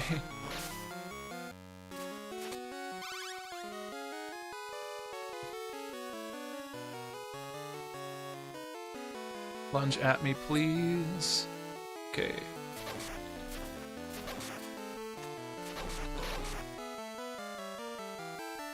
Lunge at me again. Nope. Got it. Okay. Now lunge at me. It's sometime between 2 turns and 3 or 4 turns that he seems to lunge. But it's inconsistent. The RNG is a big problem in this game as well. Like, some RNG can be okay sometimes, but like, because there's no tells, it sucks. Like, because there's just no way you can like do anything about it. It's just cheap. Because it's RNG, it just feels cheap. Like, there's just nothing you can do about some of those things. Go away. Come down here. Oh, come on. Full whip, thank you. Full heal, great. So well, let's try to beat Dracula. If we can keep basically a full health bar, we'll try to kill Dracula without using our invulnerability. We'll see. Oh yeah, I guess we can keep our full health bar. Okay. So Dracula seems to teleport from one location to another and then shoot fireballs in like a full spread of directions. It's nice that you can skip the cutscenes also. A lot of these older games you can't. Wow, that's annoying.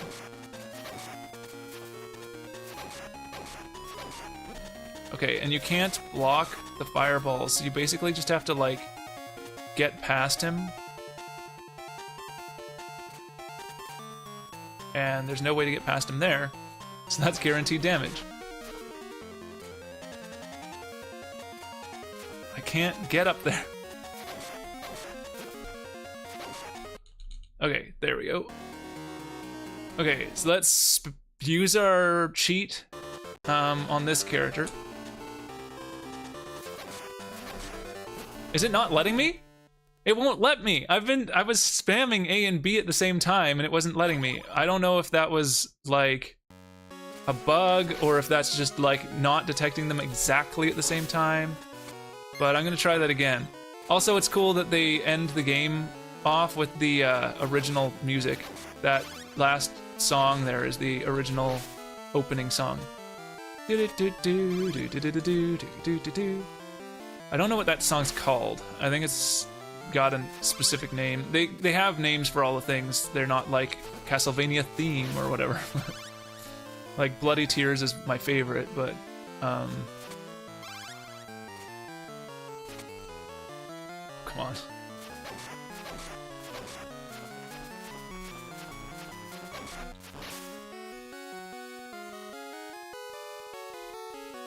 I don't know if this song is from another game. It sounds somewhat familiar.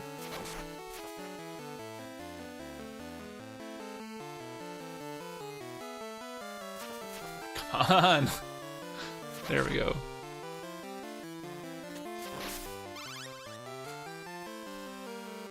Now, how did that bat spawn in? So that bat spawned in because I dropped slightly when I jumped? That's kind of weird. Let's just grab these both, because they will be useful for the next section. Okay.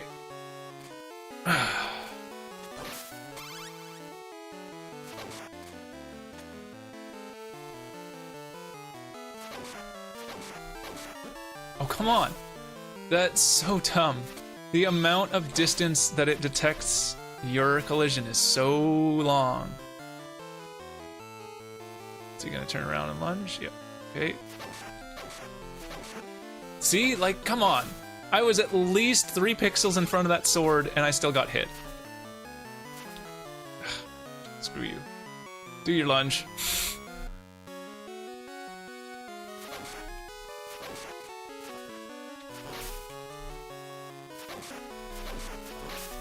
There we go. Yeah, there's another one. There's so many of these, and they have the exact same pattern like 4 times in a row. Like, they know that this pattern's stupid. That's why they did it. They're like, oh, this is hard, right? We'll just do 4 of these in a row. Why? It's not like you're doing it once is like easy and doing it more times is any harder. It's just annoying.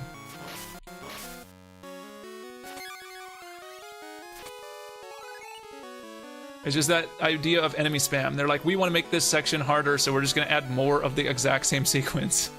We know this is an annoying sequence, so we're just going to make you do it more times. And you're like, well, that's fine, I guess.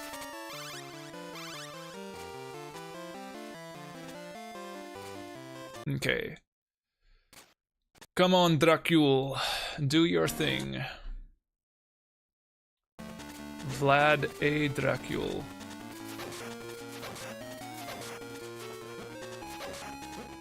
Oh, come on. Spawned on me. Is he spawned in the same sequence? I'm curious. I wish that you just started right at the top of that thing. It is annoying that they make you spawn in here. Like, in the earlier sections of the game, they give you more checkpoints, and they take them away as you get further and further in the game. Like, this is like 4 sections before that boss fight, before they give you a checkpoint. That's a long way to go. In the earlier part of the game, you would have had a door like at the most 2 sections away, and it's not like a limitation of the engine or anything like that. They just straight up do it clearly for balance reasons, but I just don't see a reason why you'd have to do that. It's just kind of frustrating, especially when you have that really annoying sequence of these knights and bats like right before it, because it's just not a fun sequence. It's just annoying. You just have to sit back and poke them. Like, that's the skill involved, is sitting back and poking them. That is not skill, that's just patience and annoying. But alright, sure.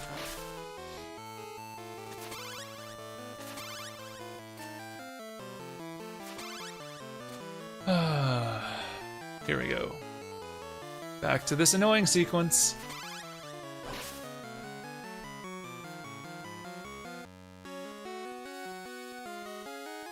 It reminds me of, what is that show? Was it Recess or The Weekenders that they had that thing where the character took them to like a couscous exhibit in a museum or something, and they're like, couscous, the food's so nice we named it twice, and like in a super like bland voice. This sequence reminds me of that. It's like this sequence, like Bat Night. It's so like perfect of a sequence. We decided to do it not once, not twice, but 4 times. And you're like, really? You had to do this 4 times in a row? If I could get through it the first time, do you really think it was like that much more interesting the second or third time I went through it? Maybe if you had done it twice, it was like, okay, you learned it the first time, now do it again, and now that you know how to do it. Okay, maybe. But doing it 4 times in a row is just like, we didn't know what to do here. We wanted to make a sequence here that would be challenging, and we kind of ran out of ideas. So here's the copy. We copied and pasted this thing 4 times in a row. Have fun. Oh, come on.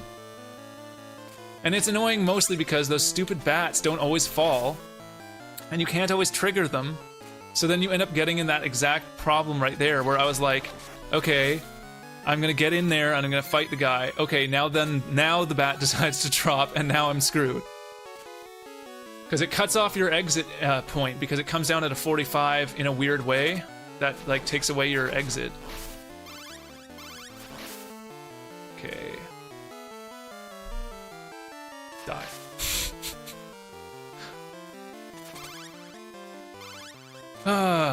Well, we're full health. We did slightly better than last time.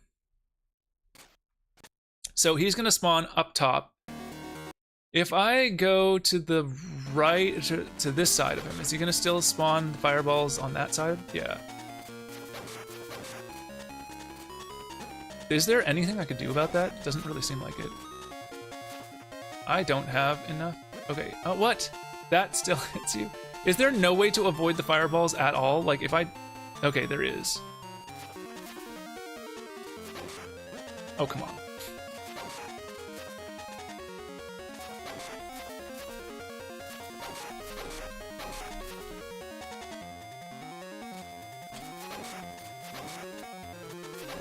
Okay, he spawns in the same sequence, it looks like. So that makes that fight pretty easy. Now, can I...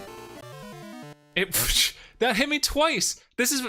The invulnerability frame thing is so annoying. So enemies feel like they have a longer invulnerability frame than you.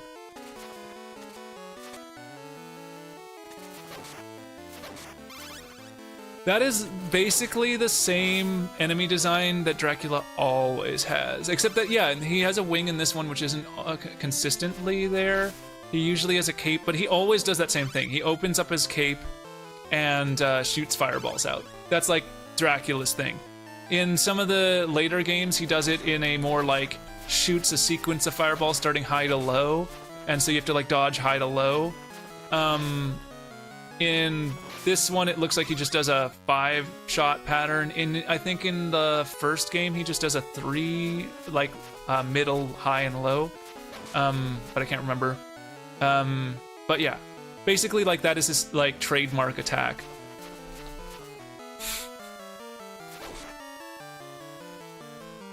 He's extremely predictable that way. Oh, come on. Just take the hit. There we go.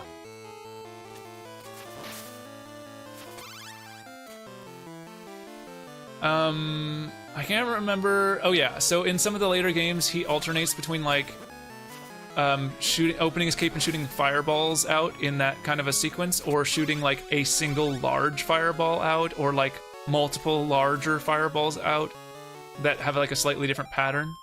But other than that, that's basically Dracula's design in every game. Like, in some ways, it's cool that he has like a style to him, but it's also like very lazy that they basically just gave him the same enemy design in every single game he's in. And kind of anticlimactic, and I think it's the reason why they always have him as like a final boss, but not really. Like there's always like a second stage to him in the later games, because I think they always make that predictable first stage. So I think they do that second stage because they're like, well, we're gonna do this cop-out like first stage every single time. Let's do something to make the game not like anticlimactic. If you've ever played a previous game in the series. Fucking bats. I hate these things so much. Nothing important. Just frickin' come down. Oh my god. You cannot aggro these bats. They're so annoying. Okay, I'm just gonna aggro the bat, get out, kill the bat, hit you a couple times, move back, wait for this thing. I'm gonna take this the most slow way possible because I can't take another hit here. Alright, next time I'm just doing that. Because that's so dumb.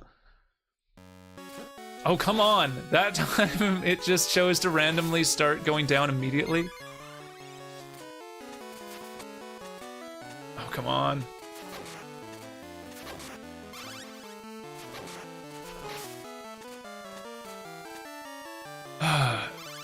This sequence is like difficult only in that it's frustrating. Because if you have patience, you can do it consistently without taking damage. I just don't want to have to do it, so I keep trying to rush it.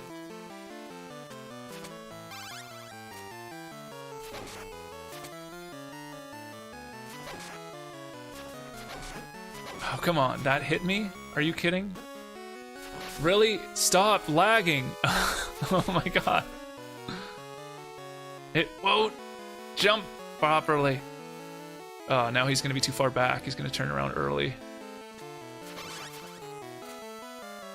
But yeah, see, he's not consistent in the amount of distance he walks, which makes it really irritating. Sometimes he walks further, sometimes he doesn't walk as far. And because of that, it's... Everything about this sequence is frustrating. Everything is inconsistent. It's not the hitboxes on these things are like in the perfectly worst position they could be. The only thing that could be worse is if the bat had a larger like damage hitbox than its collision, but it looks like nothing has that, which is good because that would be terrible. But like, so the placement of that bat is closer than the placement of the other bats, so it gives you a false impression that like the bats are going to come down if you walk far enough along this block here, but that's not the case with all of them. So like this bat is further into the room, so if I come all the way to here, he's not spawning, or he's not rather like coming down. I have to come all the way down. Oh, come on. And then that guy just lunged because he's an asshole. So it's just really, really frustrating. Like, there's nothing about the sequence that's like fun. It's just like basically like a waiting game, or if you get impatient like I am, you take the risk and try to like get an extra hit in there. When you like that, like I should have just jumped back after the 2 hits because he was getting too close. It's just not a fun sequence. I need some more water.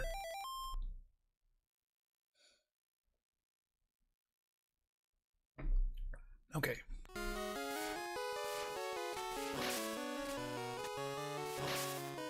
And I do think that this emulator is not perfect. I'm like hitting the button and sometimes it's just not jumping and things like that. Like, and I don't think that's this controller because the Pro Controller is pretty accurate with that kind of stuff. I do think that there's a problem with the software emulation to some degree where it doesn't always detect a press if you like press the button too quickly.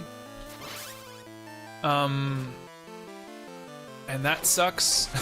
And that's not a fault of the game. I think that's just a fault of the emulator. I've had this as a problem with the NES stuff as well. I bet if I played this with a hardware emulator, like on my Mister or on an actual Game Boy, it would not have that issue. But it is something I have to deal with, which is super annoying. Oh, come on, no! Don't drop that far. Now he's probably been despawned. I'm just gonna walk past him. I don't have to fight that one, actually. I should just avoid him in the future. Although I don't know if I've ever taken damage from him by trying to fight him. It's just, it's a thing I don't have to do, and if I don't have to do it, I shouldn't. It just takes more time.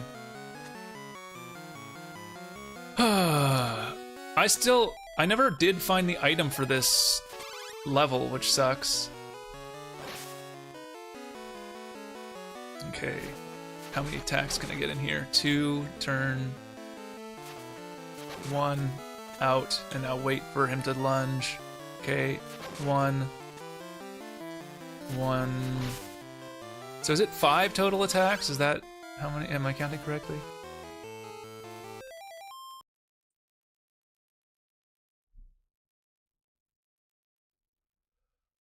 Okay, I'm going to stop. Once I beat this game, I'm going to stop for a little bit, have some dinner, and then I'm going to go and do some more of the mod. So, yeah, I won't play this again once I'm done it, but I will be back on after, probably around 7, because I should be beating this in the next, like, 20 minutes I mean, I could beat it right here. Which is very possible that I beat it on this run, or in the next 2 or 3 runs, which could be like the next 3 or 4 minutes. And then I'll probably take like an hour off, eat some dinner, and then I'll be back on and stream my mod building again. Okay, jump down. Bat.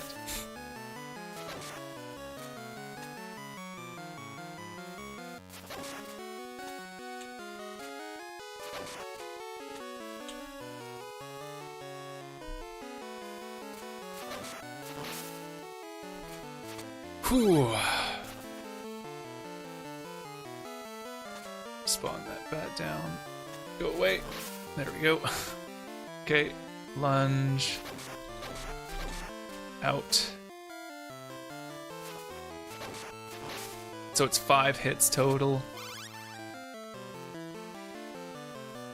bat. Lunge. 1, 2, 3. Nope, I got 2 in.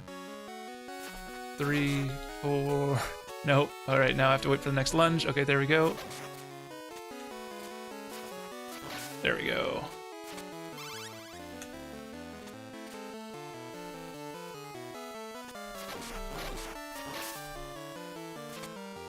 If that enemy was like a half block higher, it would be really annoying because it would shoot just high enough that you wouldn't be able to hit the bullet, but it would still smack you in the face. But it's perfectly at the right height that you can hit both, so you can just spam it to death, which is weird. It looks like I might beat it here. It does look like I cannot use my invulnerability in that second phase, so I might want to just use it here. Although, I'll try it one more time, but I'll get myself into a better position. Go this way. Oh, come on.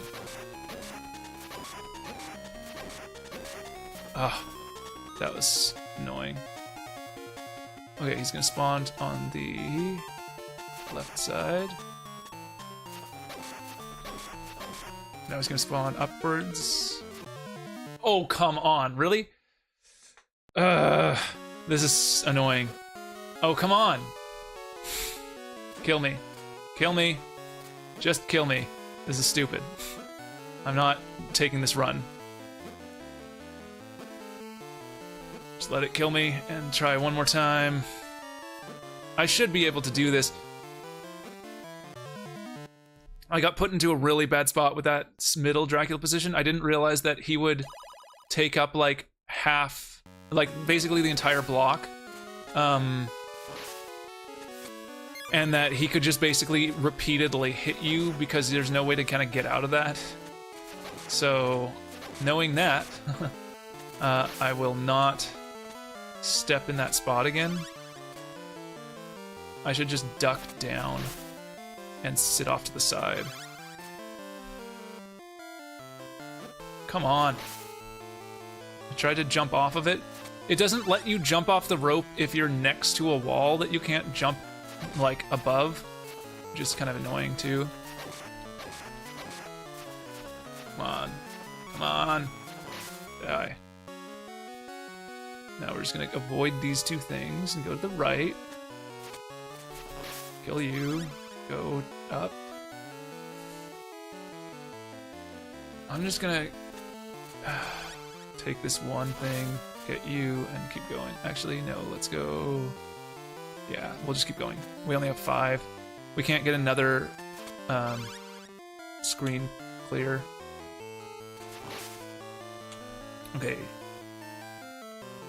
Hit. Out. 1, 2. Good. Okay. Down, out. Oh, come on. Down, 1, 2, 3. Out. 1, 2. Good. I'm trying to like see if I can lure it. There we go. Without going down. Because it's way more dangerous to go down. Oh, too close. Okay, last one.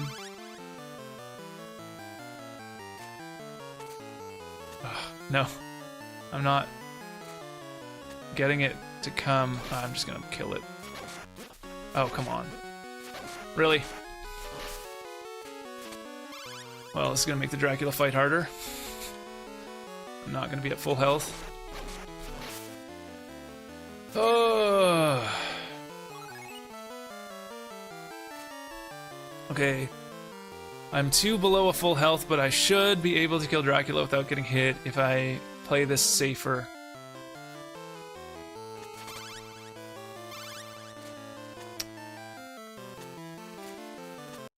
Okay. Start the sequence off. He starts up. So we get him to shoot over there. And we hit him here, and then we move over here. Oh, come on.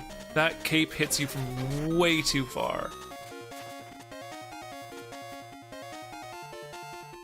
So now he's gonna end up there, and now we just sit here. Okay. That one's too hard for me to get a hit off. Now we go over here.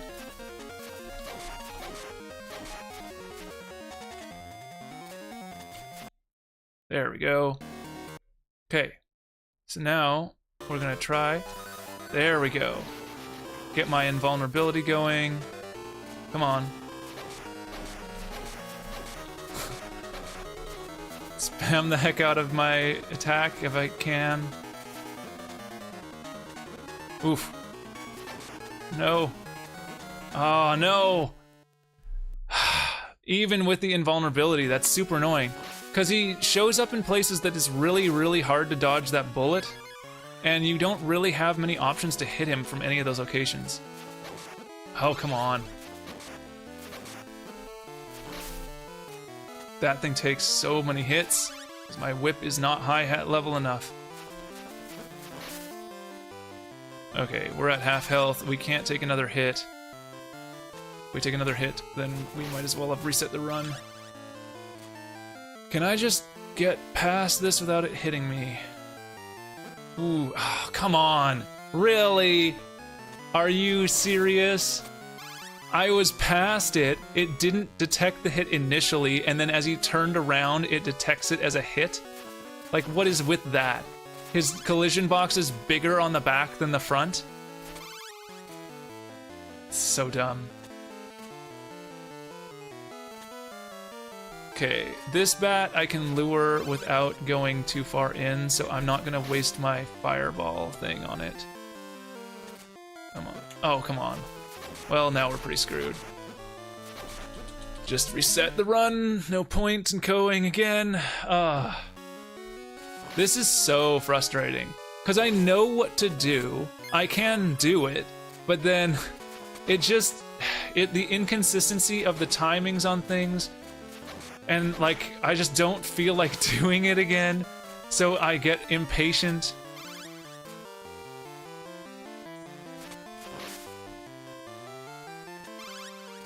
Okay, we're gonna have patience.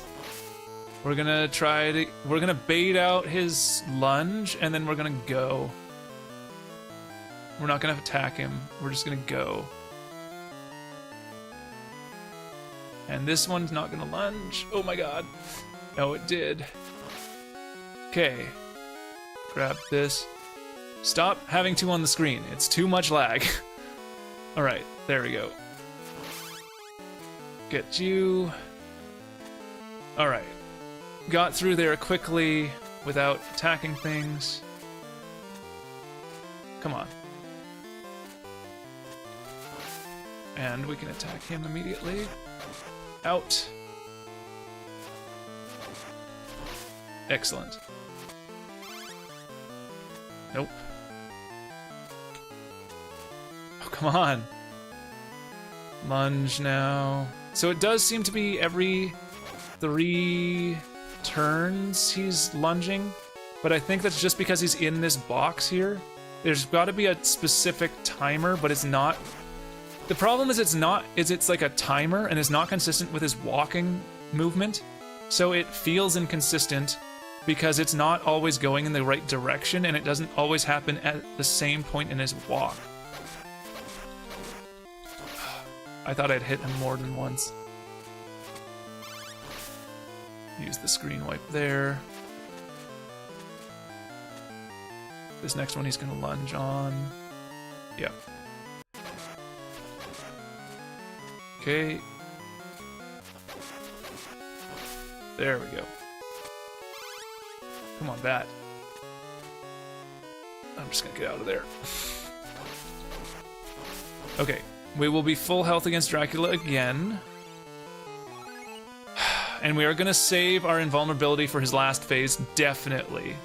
The fact that we can use it is good news, because it didn't seem like that the first 2 times I tried to frickin' do the thing. Yes. We should be able to do it. We just need to play cheap here and avoid the cheap damage that he can get in sometimes. So what I actually want to do is stand on his right side when he does the first attack. Okay, see you later. And then come up here and do this. And then this one, attack really closely, but oh, he's gonna hit you regardless because there's no way to avoid that fireball. That sucks. Okay, now he goes down there, right?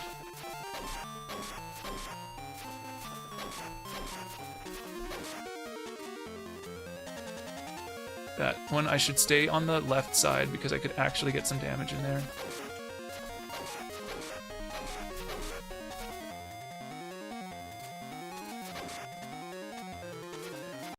There we go. Okay.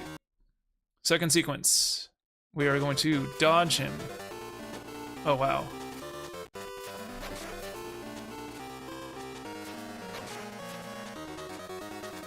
Trying to figure out where to stand to get some damage in but not die. Tried to get that off earlier, but it wouldn't let me do that.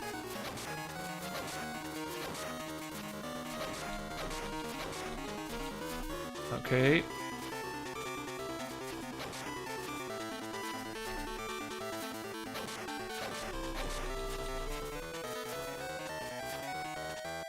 Okay. Oh, come on! Okay, I need to remember it starts, it goes from from the right side all the way to the left side. So do not stand in that corner on that version. Oh, come on. But now I seem to know roughly a sequence. The annoying thing is I can't figure out when to get the hit off on that far right one. Oh, come on.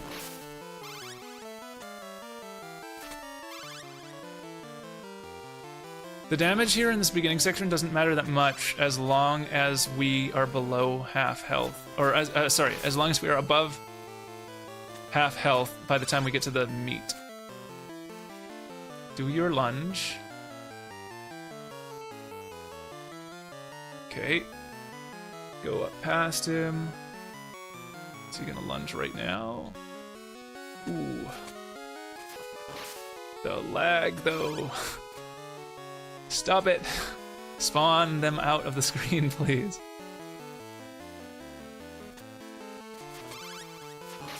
Okay. We are so close here. We're getting more consistent with how these setups are going, which is good. Out.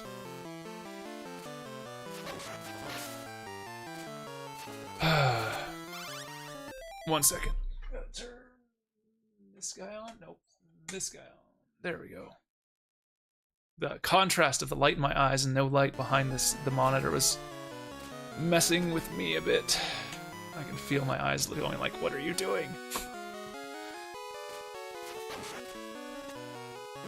Fuck off. Okay, he's gonna lunge again, but this time the wrong way.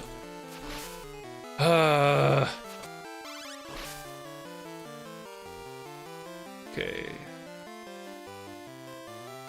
Let's see how many hits this takes. I'm curious. 1, 2, 3, 4. No. Interesting. So the screen wipe effect does not do very much damage. It, like, to him, it does basically the equivalent of nothing. It's like a half point of damage. Because it still takes a full 5 hits for me to kill him.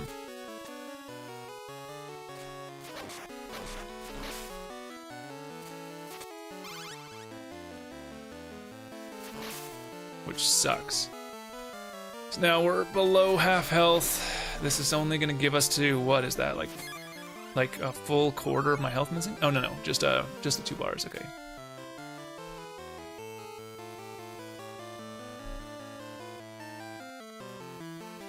Alright, so we know the sequence, we know how to deal with this, we should be able to get through this with no damage taken.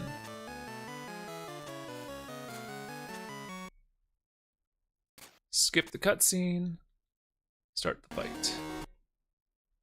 I want to be on the right side. Open your cape up, thank you.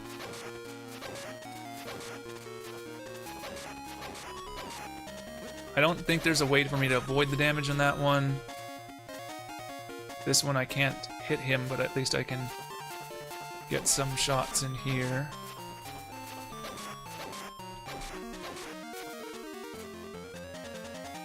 Okay. Nice. So you gotta take 1 damage, basically. I don't think there's a way to, like, avoid that one. Oh, man. That one, too.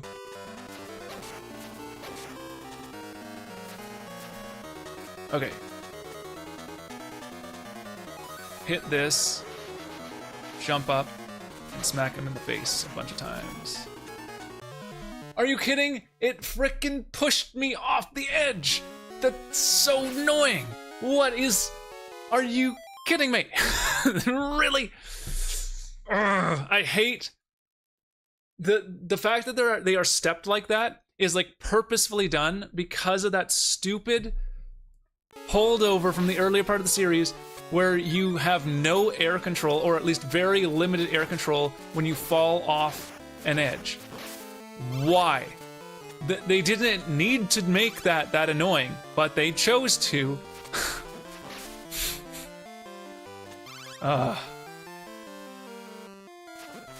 Stop it. Are you? And it respawns. Great. My way. Do not lunge. Oh, frick you.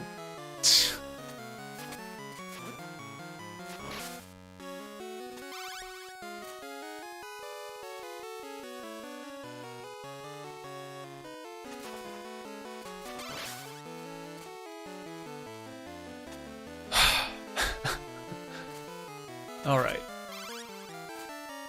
Bring you over, kill you, wait for you to turn around, you're gonna lunge.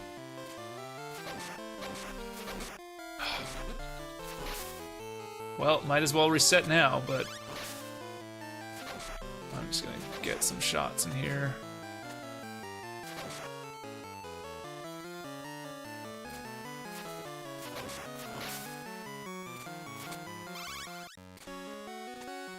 Thought that would have done it. Come on. Stupid fucking bats. These bats suck so much. I hate them. Just like without...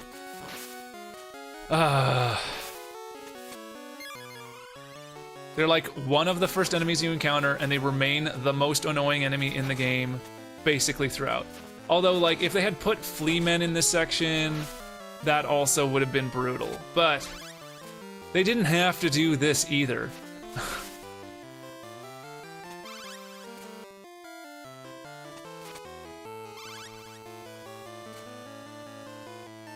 Okay, do your lunge and get out of my way.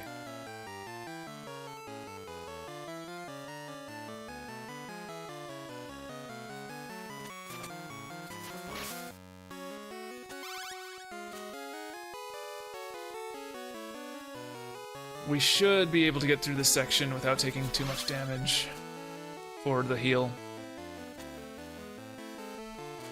Would be nice to get a Dracula fight with a full set of health. Really?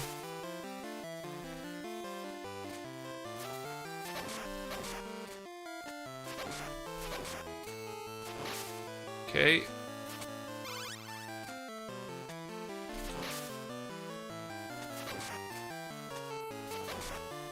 Okay, lunge. Good.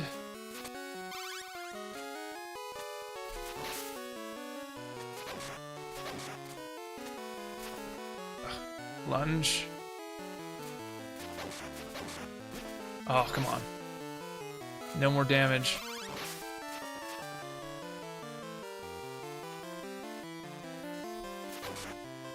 Okay.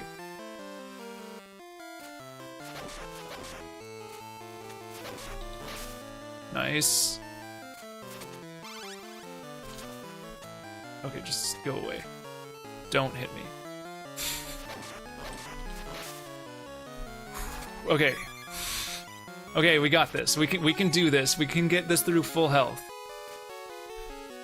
Oh.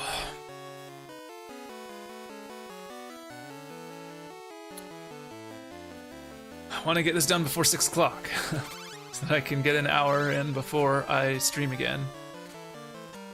I don't know if it matters where I started, actually. And skip. Move to the right.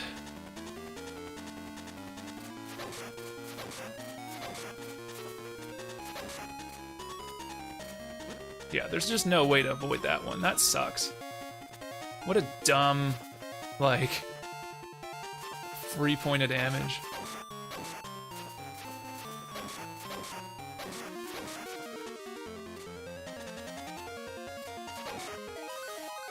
What? Are you kidding?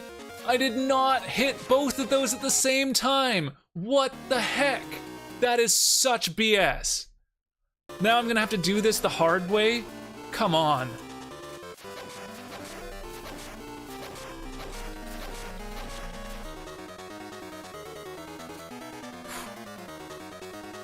Okay.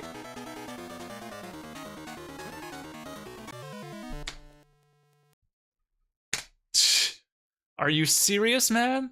Like, oh my god.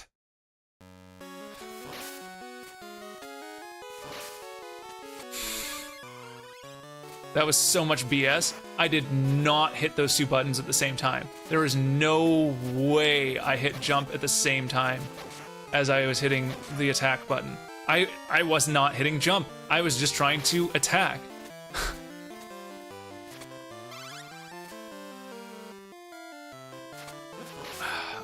I think that's an emulator problem. I don't think it, like, understands the button presses that well. Like, it sometimes queues it up and then misses a frame or something like that. Go away, don't hit me with the sword. Oh, come on. I'm just gonna rush this as quickly as I can. I'm tired of this sequence. This sequence sucks so much. Come on.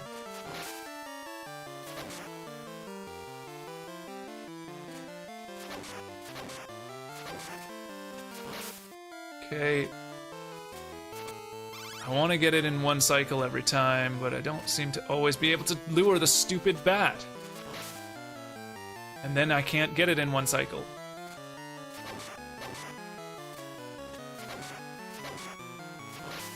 Okay. Really? I was over the whole way. There we go.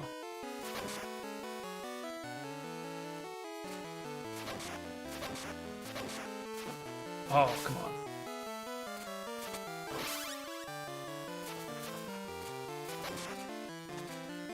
Oh. Okay. Let's do this. Come on. Come on.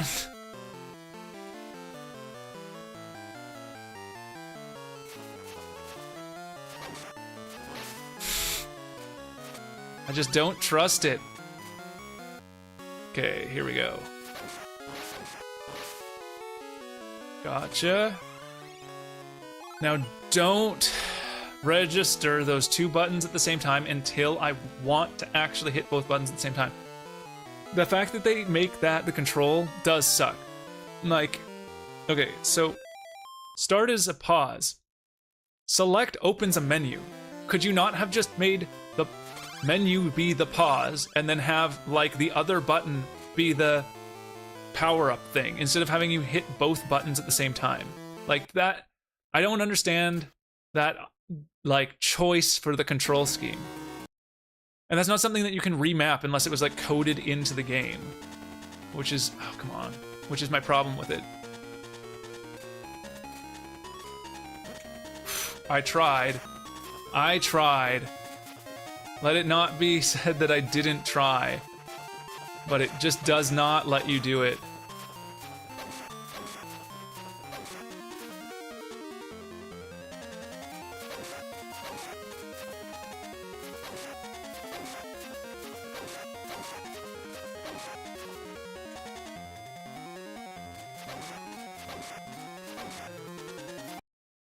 Okay. Okay. Stand here. then we go for it.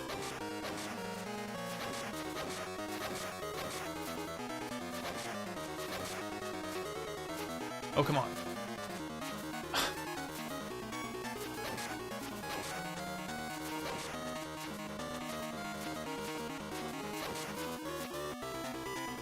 How many hits does it take?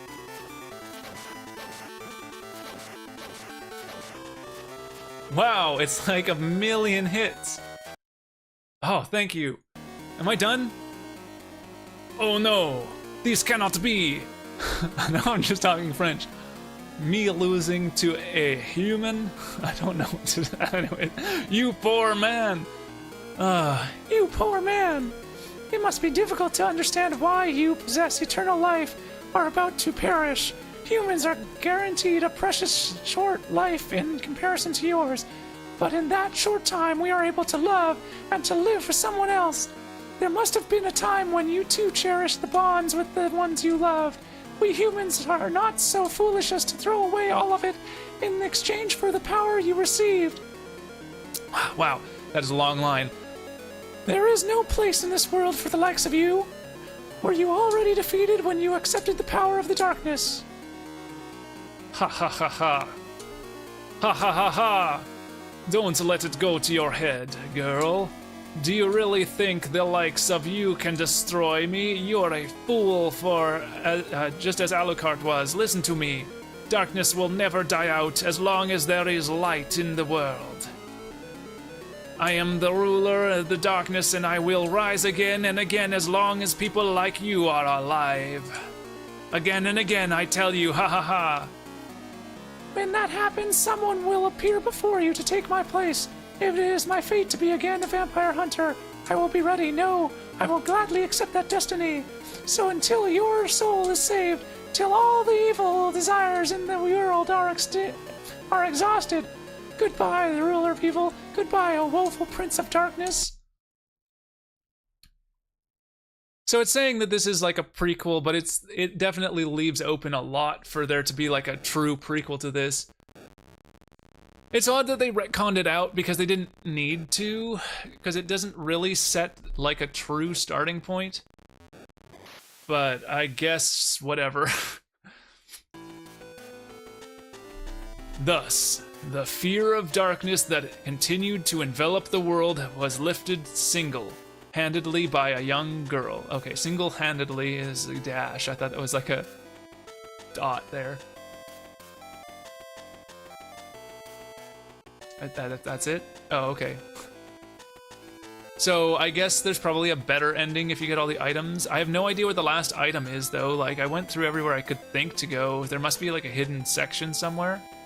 I didn't see one, so that last item I have no idea. The first item I know where that probably was. The last item I need to figure that out. At some point I might try to play this again. If I play this again, it will be in the context of playing like all of the Castlevania games back to back, probably. But this was interesting. Definitely. So like, what are my thoughts on this? Okay. The credits are going to continue. I was like, is that the end? Is there going to be something here? No. Okay, so my thoughts on this basically are, it's a very interesting kind of like in-between point in the series where it's like, there's a lot of stuff that resembles the older games, or the older, I guess this side, the older games, but then it moves kind of forward into the newer era in a lot of places that it really needed to, in my opinion, and like, it feels more modern. So like an example of this, I mean, so where it has problems from the older games, the level design, the kind of flow through the game are very much the old style. Like, it's very linear. It's like you do one course, then you stop, and then it's the next course, and every course ends with a boss fight. And that's fine for like a Game Boy game. It's short, whatever. Oh, a nice special thanks to me, haha. The end. Okay,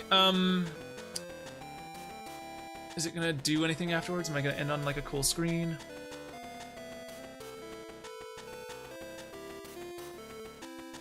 Yeah, so the level design is very old school. It doesn't have the staircases, which I'm super happy about, but it has a lot of the problems of the level design of the older stuff, where there's just like a lot of pits of death, that like the gaps are just barely long enough for you to make the jump. It just kind of feels cheap and unfair in that way. There are checkpoints, which is great. I don't think there's saves, which kind of sucks.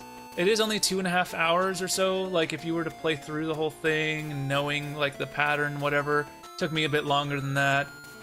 But like, it's short enough. I guess it doesn't need saves, but it would be nice if there was the ability to save.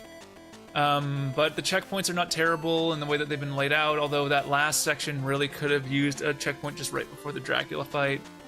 I mean, it's not a super hard fight, so I kind of get it, but that section is frustratingly repetitive, first of all, and just kind of like an annoying section.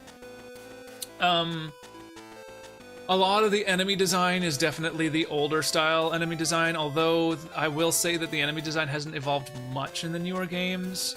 It's still basically enemy spam, it's just that you get more movement abilities and like attack abilities to deal with the enemies better so that it doesn't feel as annoying, but like most of the enemies in the current games are still pretty basic. The biggest problem being that there's just not a lot of counterplay to most of the enemies. It's just you just hit it and hope that it doesn't do something to attack you. It would be nice if there was like more of a tell to some of the enemy attacks and stuff like that, and there's a bit more strategy in the fighting. What else is kind of borrowed from the older games? Like, all the enemy design is very similar to things in the older games. One thing that's missing that I like was present in the older games and is present going forward is like the secrets that are like in the level itself. I guess they didn't want to make destructible tiles because they were worried about like the sprites layering or something like that, but like it does suck that there's no like hidden breakable blocks. But there are secret sections, which is kind of cool, and like the traps are cool. Like those are very unique to this game. I have not seen a trap, like a true trap, in other Castlevania games, and that's kind of a neat addition. So that's kind of its own flavor. Air control. Thank you so much for not adopting the old style Castlevania jump sequence where you're just stuck in a jump. Although I don't understand why they kept that in there when you fall off a ledge. Like, they just did not need that at all. There was no reason, in my opinion, to do that. The biggest issue by far is the hitboxes are just stupid. Like, the fact that the hitbox in front of your face is like 3 or 4 pixels back from your hitbox is dumb. The fact that you have 2 pixels in front of like the rest of your body at all times, stupid. The fact that the whip hitbox is so small by comparison makes it so that it's really frustrating. Like, it feels like the whip only goes about 3 or 4 pixels past your character's hitbox, which means that you have a very limited range where you can hit something without getting hit. And that sucks. I guess it's a bit longer than that, but it does feel very short and very tiny. Like, it's just not tall in any way whatsoever. So there's, like, most of the enemies in this game approach you from a 45, which sucks because you can't deal with it because your head has so much collision ahead of you, and I can't tell if it has any above you, but it feels like it might. Plus, and your whip then is so low in comparison that, like, you don't have a good way to attack anything coming at a 45-degree angle. Like, it's basically like this. Like, let's see if I can do it just like this. So, like, if I can get hit, like, anywhere within this whole range here, like, in front of me, from here to, like, here, and I can hit here. Like, so a 45 makes it almost impossible to hit that. You have to basically jump in line with it to hit it. but because it comes down at you at a 45, it cuts your exits and your ability to jump in there, because the enemies don't like, it doesn't just come straight at a 45, it like chooses to sometimes stop and then like judder around a bit. That sucks. So the enemy design is terrible, but mostly it's because the hitboxes are bad. But modern stuff it takes, which is really cool.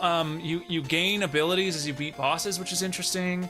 The abilities are kind of mediocre, which is too bad, but the idea of like upgrading your character over time is great. 3 whip upgrades is nice, and the fact that the 3rd whip upgrade is like a ranged ability is kind of cool.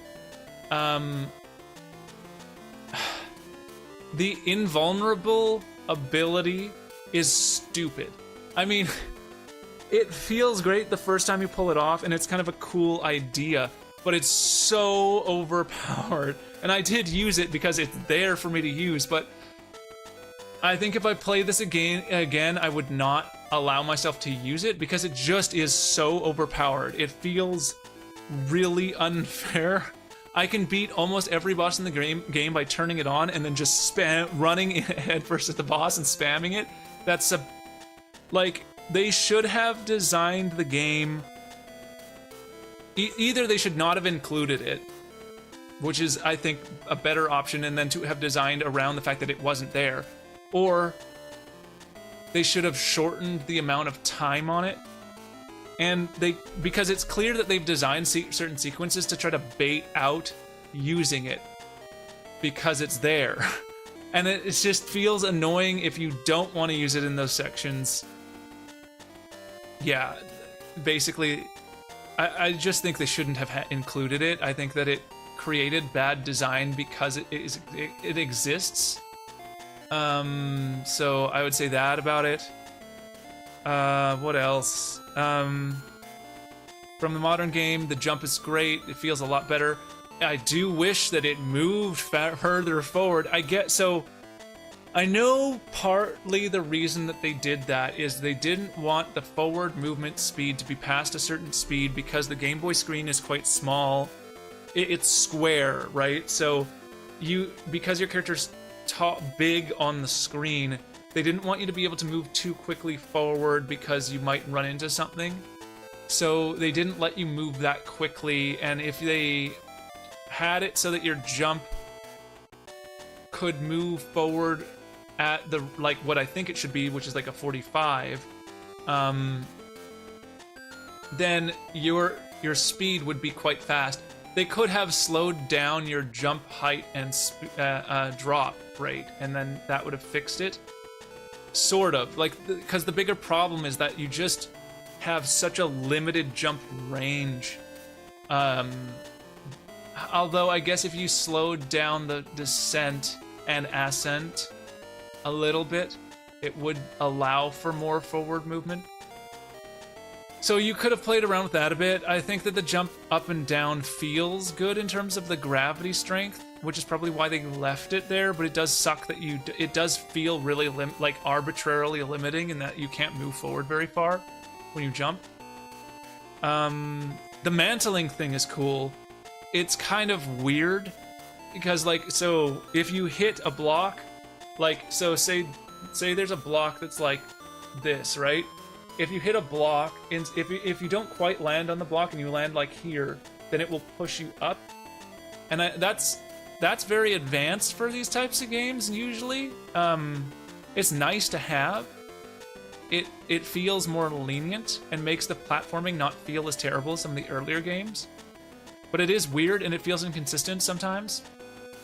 And the semi-solids, oh man, why do you have it so that you can hit the walls? I mean, I get that you want the mantling ability, but like, oh, just turn it on if your player moves past a certain point on it. Like, if the half my body is below it, it should just be transparent, basically. Like, I should just be able to move through it. You get caught on edges that way, in that cavern section in particular, so much. It's stupid. So that part is stupid as well. Frustrating. let me think. Were any of the enemies like stand out? I liked the Medusa thing because it kind of like then had her head fly off, and that was like a whole like kind of precursor, like, oh, this is how the Medusa head happens. And I think that was a very fun, like, kind of tongue-in-cheek look at the Medusa heads in the series. The Bat Boss was the first boss. It's like a Batman. The Bat Boss and the like Troll Boss, the guy who like kind of just jumps up and down, they all kind of fight the same way. They kind of just like jump in a certain sequence, sort of, and like it's just about outmaneuvering it at certain times. And like the Troll one was harder because it's a much smaller window in which you can jump between them. And so I guess there is some progression in that sense, but it's not... I don't feel like there was a lot in terms of like interesting mechanics to have counterplay other than to jump when you avoid things. I think it would have been more interesting if, like with that knight, for example, he has a block with his sword area. So it would have been really cool if they had played with like you can block high and low. Like if a boss could change like stances so that you had to change your approach at times, I think that would have been a little bit more fun. Other than that, I think like Dracula's Dracula. The second form of Dracula is just really like the exact same thing, except he shoots in he omni shoots instead of like one side shoots. And unfortunately, because of the placement of the character, there are literally places that you simply cannot avoid the damage. Like, I'm gonna think. So when Dracula teleports to the middle, the only thing I can think of that would allow you to bypass that without getting a hit would be to knowing that he was teleporting to the middle, move all the way to the left of the screen and jump up onto the ledge, then jump up on the top ledge. As he opens his cape, then jump over him. But I don't think you can jump over him. I don't think that your jump distance is enough. You would land on top of him. Like, I literally do not see a way to avoid damage there. I don't know if there is a way to avoid damage there. I think it's guaranteed damage, which is kind of ridiculous. Then on the second stage, is there an attack that you can't avoid damage, or is that... No, I think because of how large of the arena it is, I think there's no place that you would completely not be able to, or you would... Yeah, I think there's always a place to avoid damage, which is not bad. It is frustrating how many hits it takes, but that's, I guess, the balance they came up with. Am I missing any other boss type things? I think I missed another boss in there somewhere, but the fact that I can't remember it's not like that important. It is weird to me that Time Stop is the first ability they give you, because in my opinion that's the most OP. I could have used it more. It feels unfair to me, so I just didn't really want to use it. The screen wipe is also pretty useful, but only against like small enemies. It doesn't work clearly on those knights. And it uses quite a bit of mana, so that's why I was using it in the end. The last ability you get, which is the projectile, just seems pointless by the time you get it, because you already have the whip level 3 for the most part. And there was the fourth ability. So Time Stop, Screen Wipe, Projectile. There's 2 more or 1 more?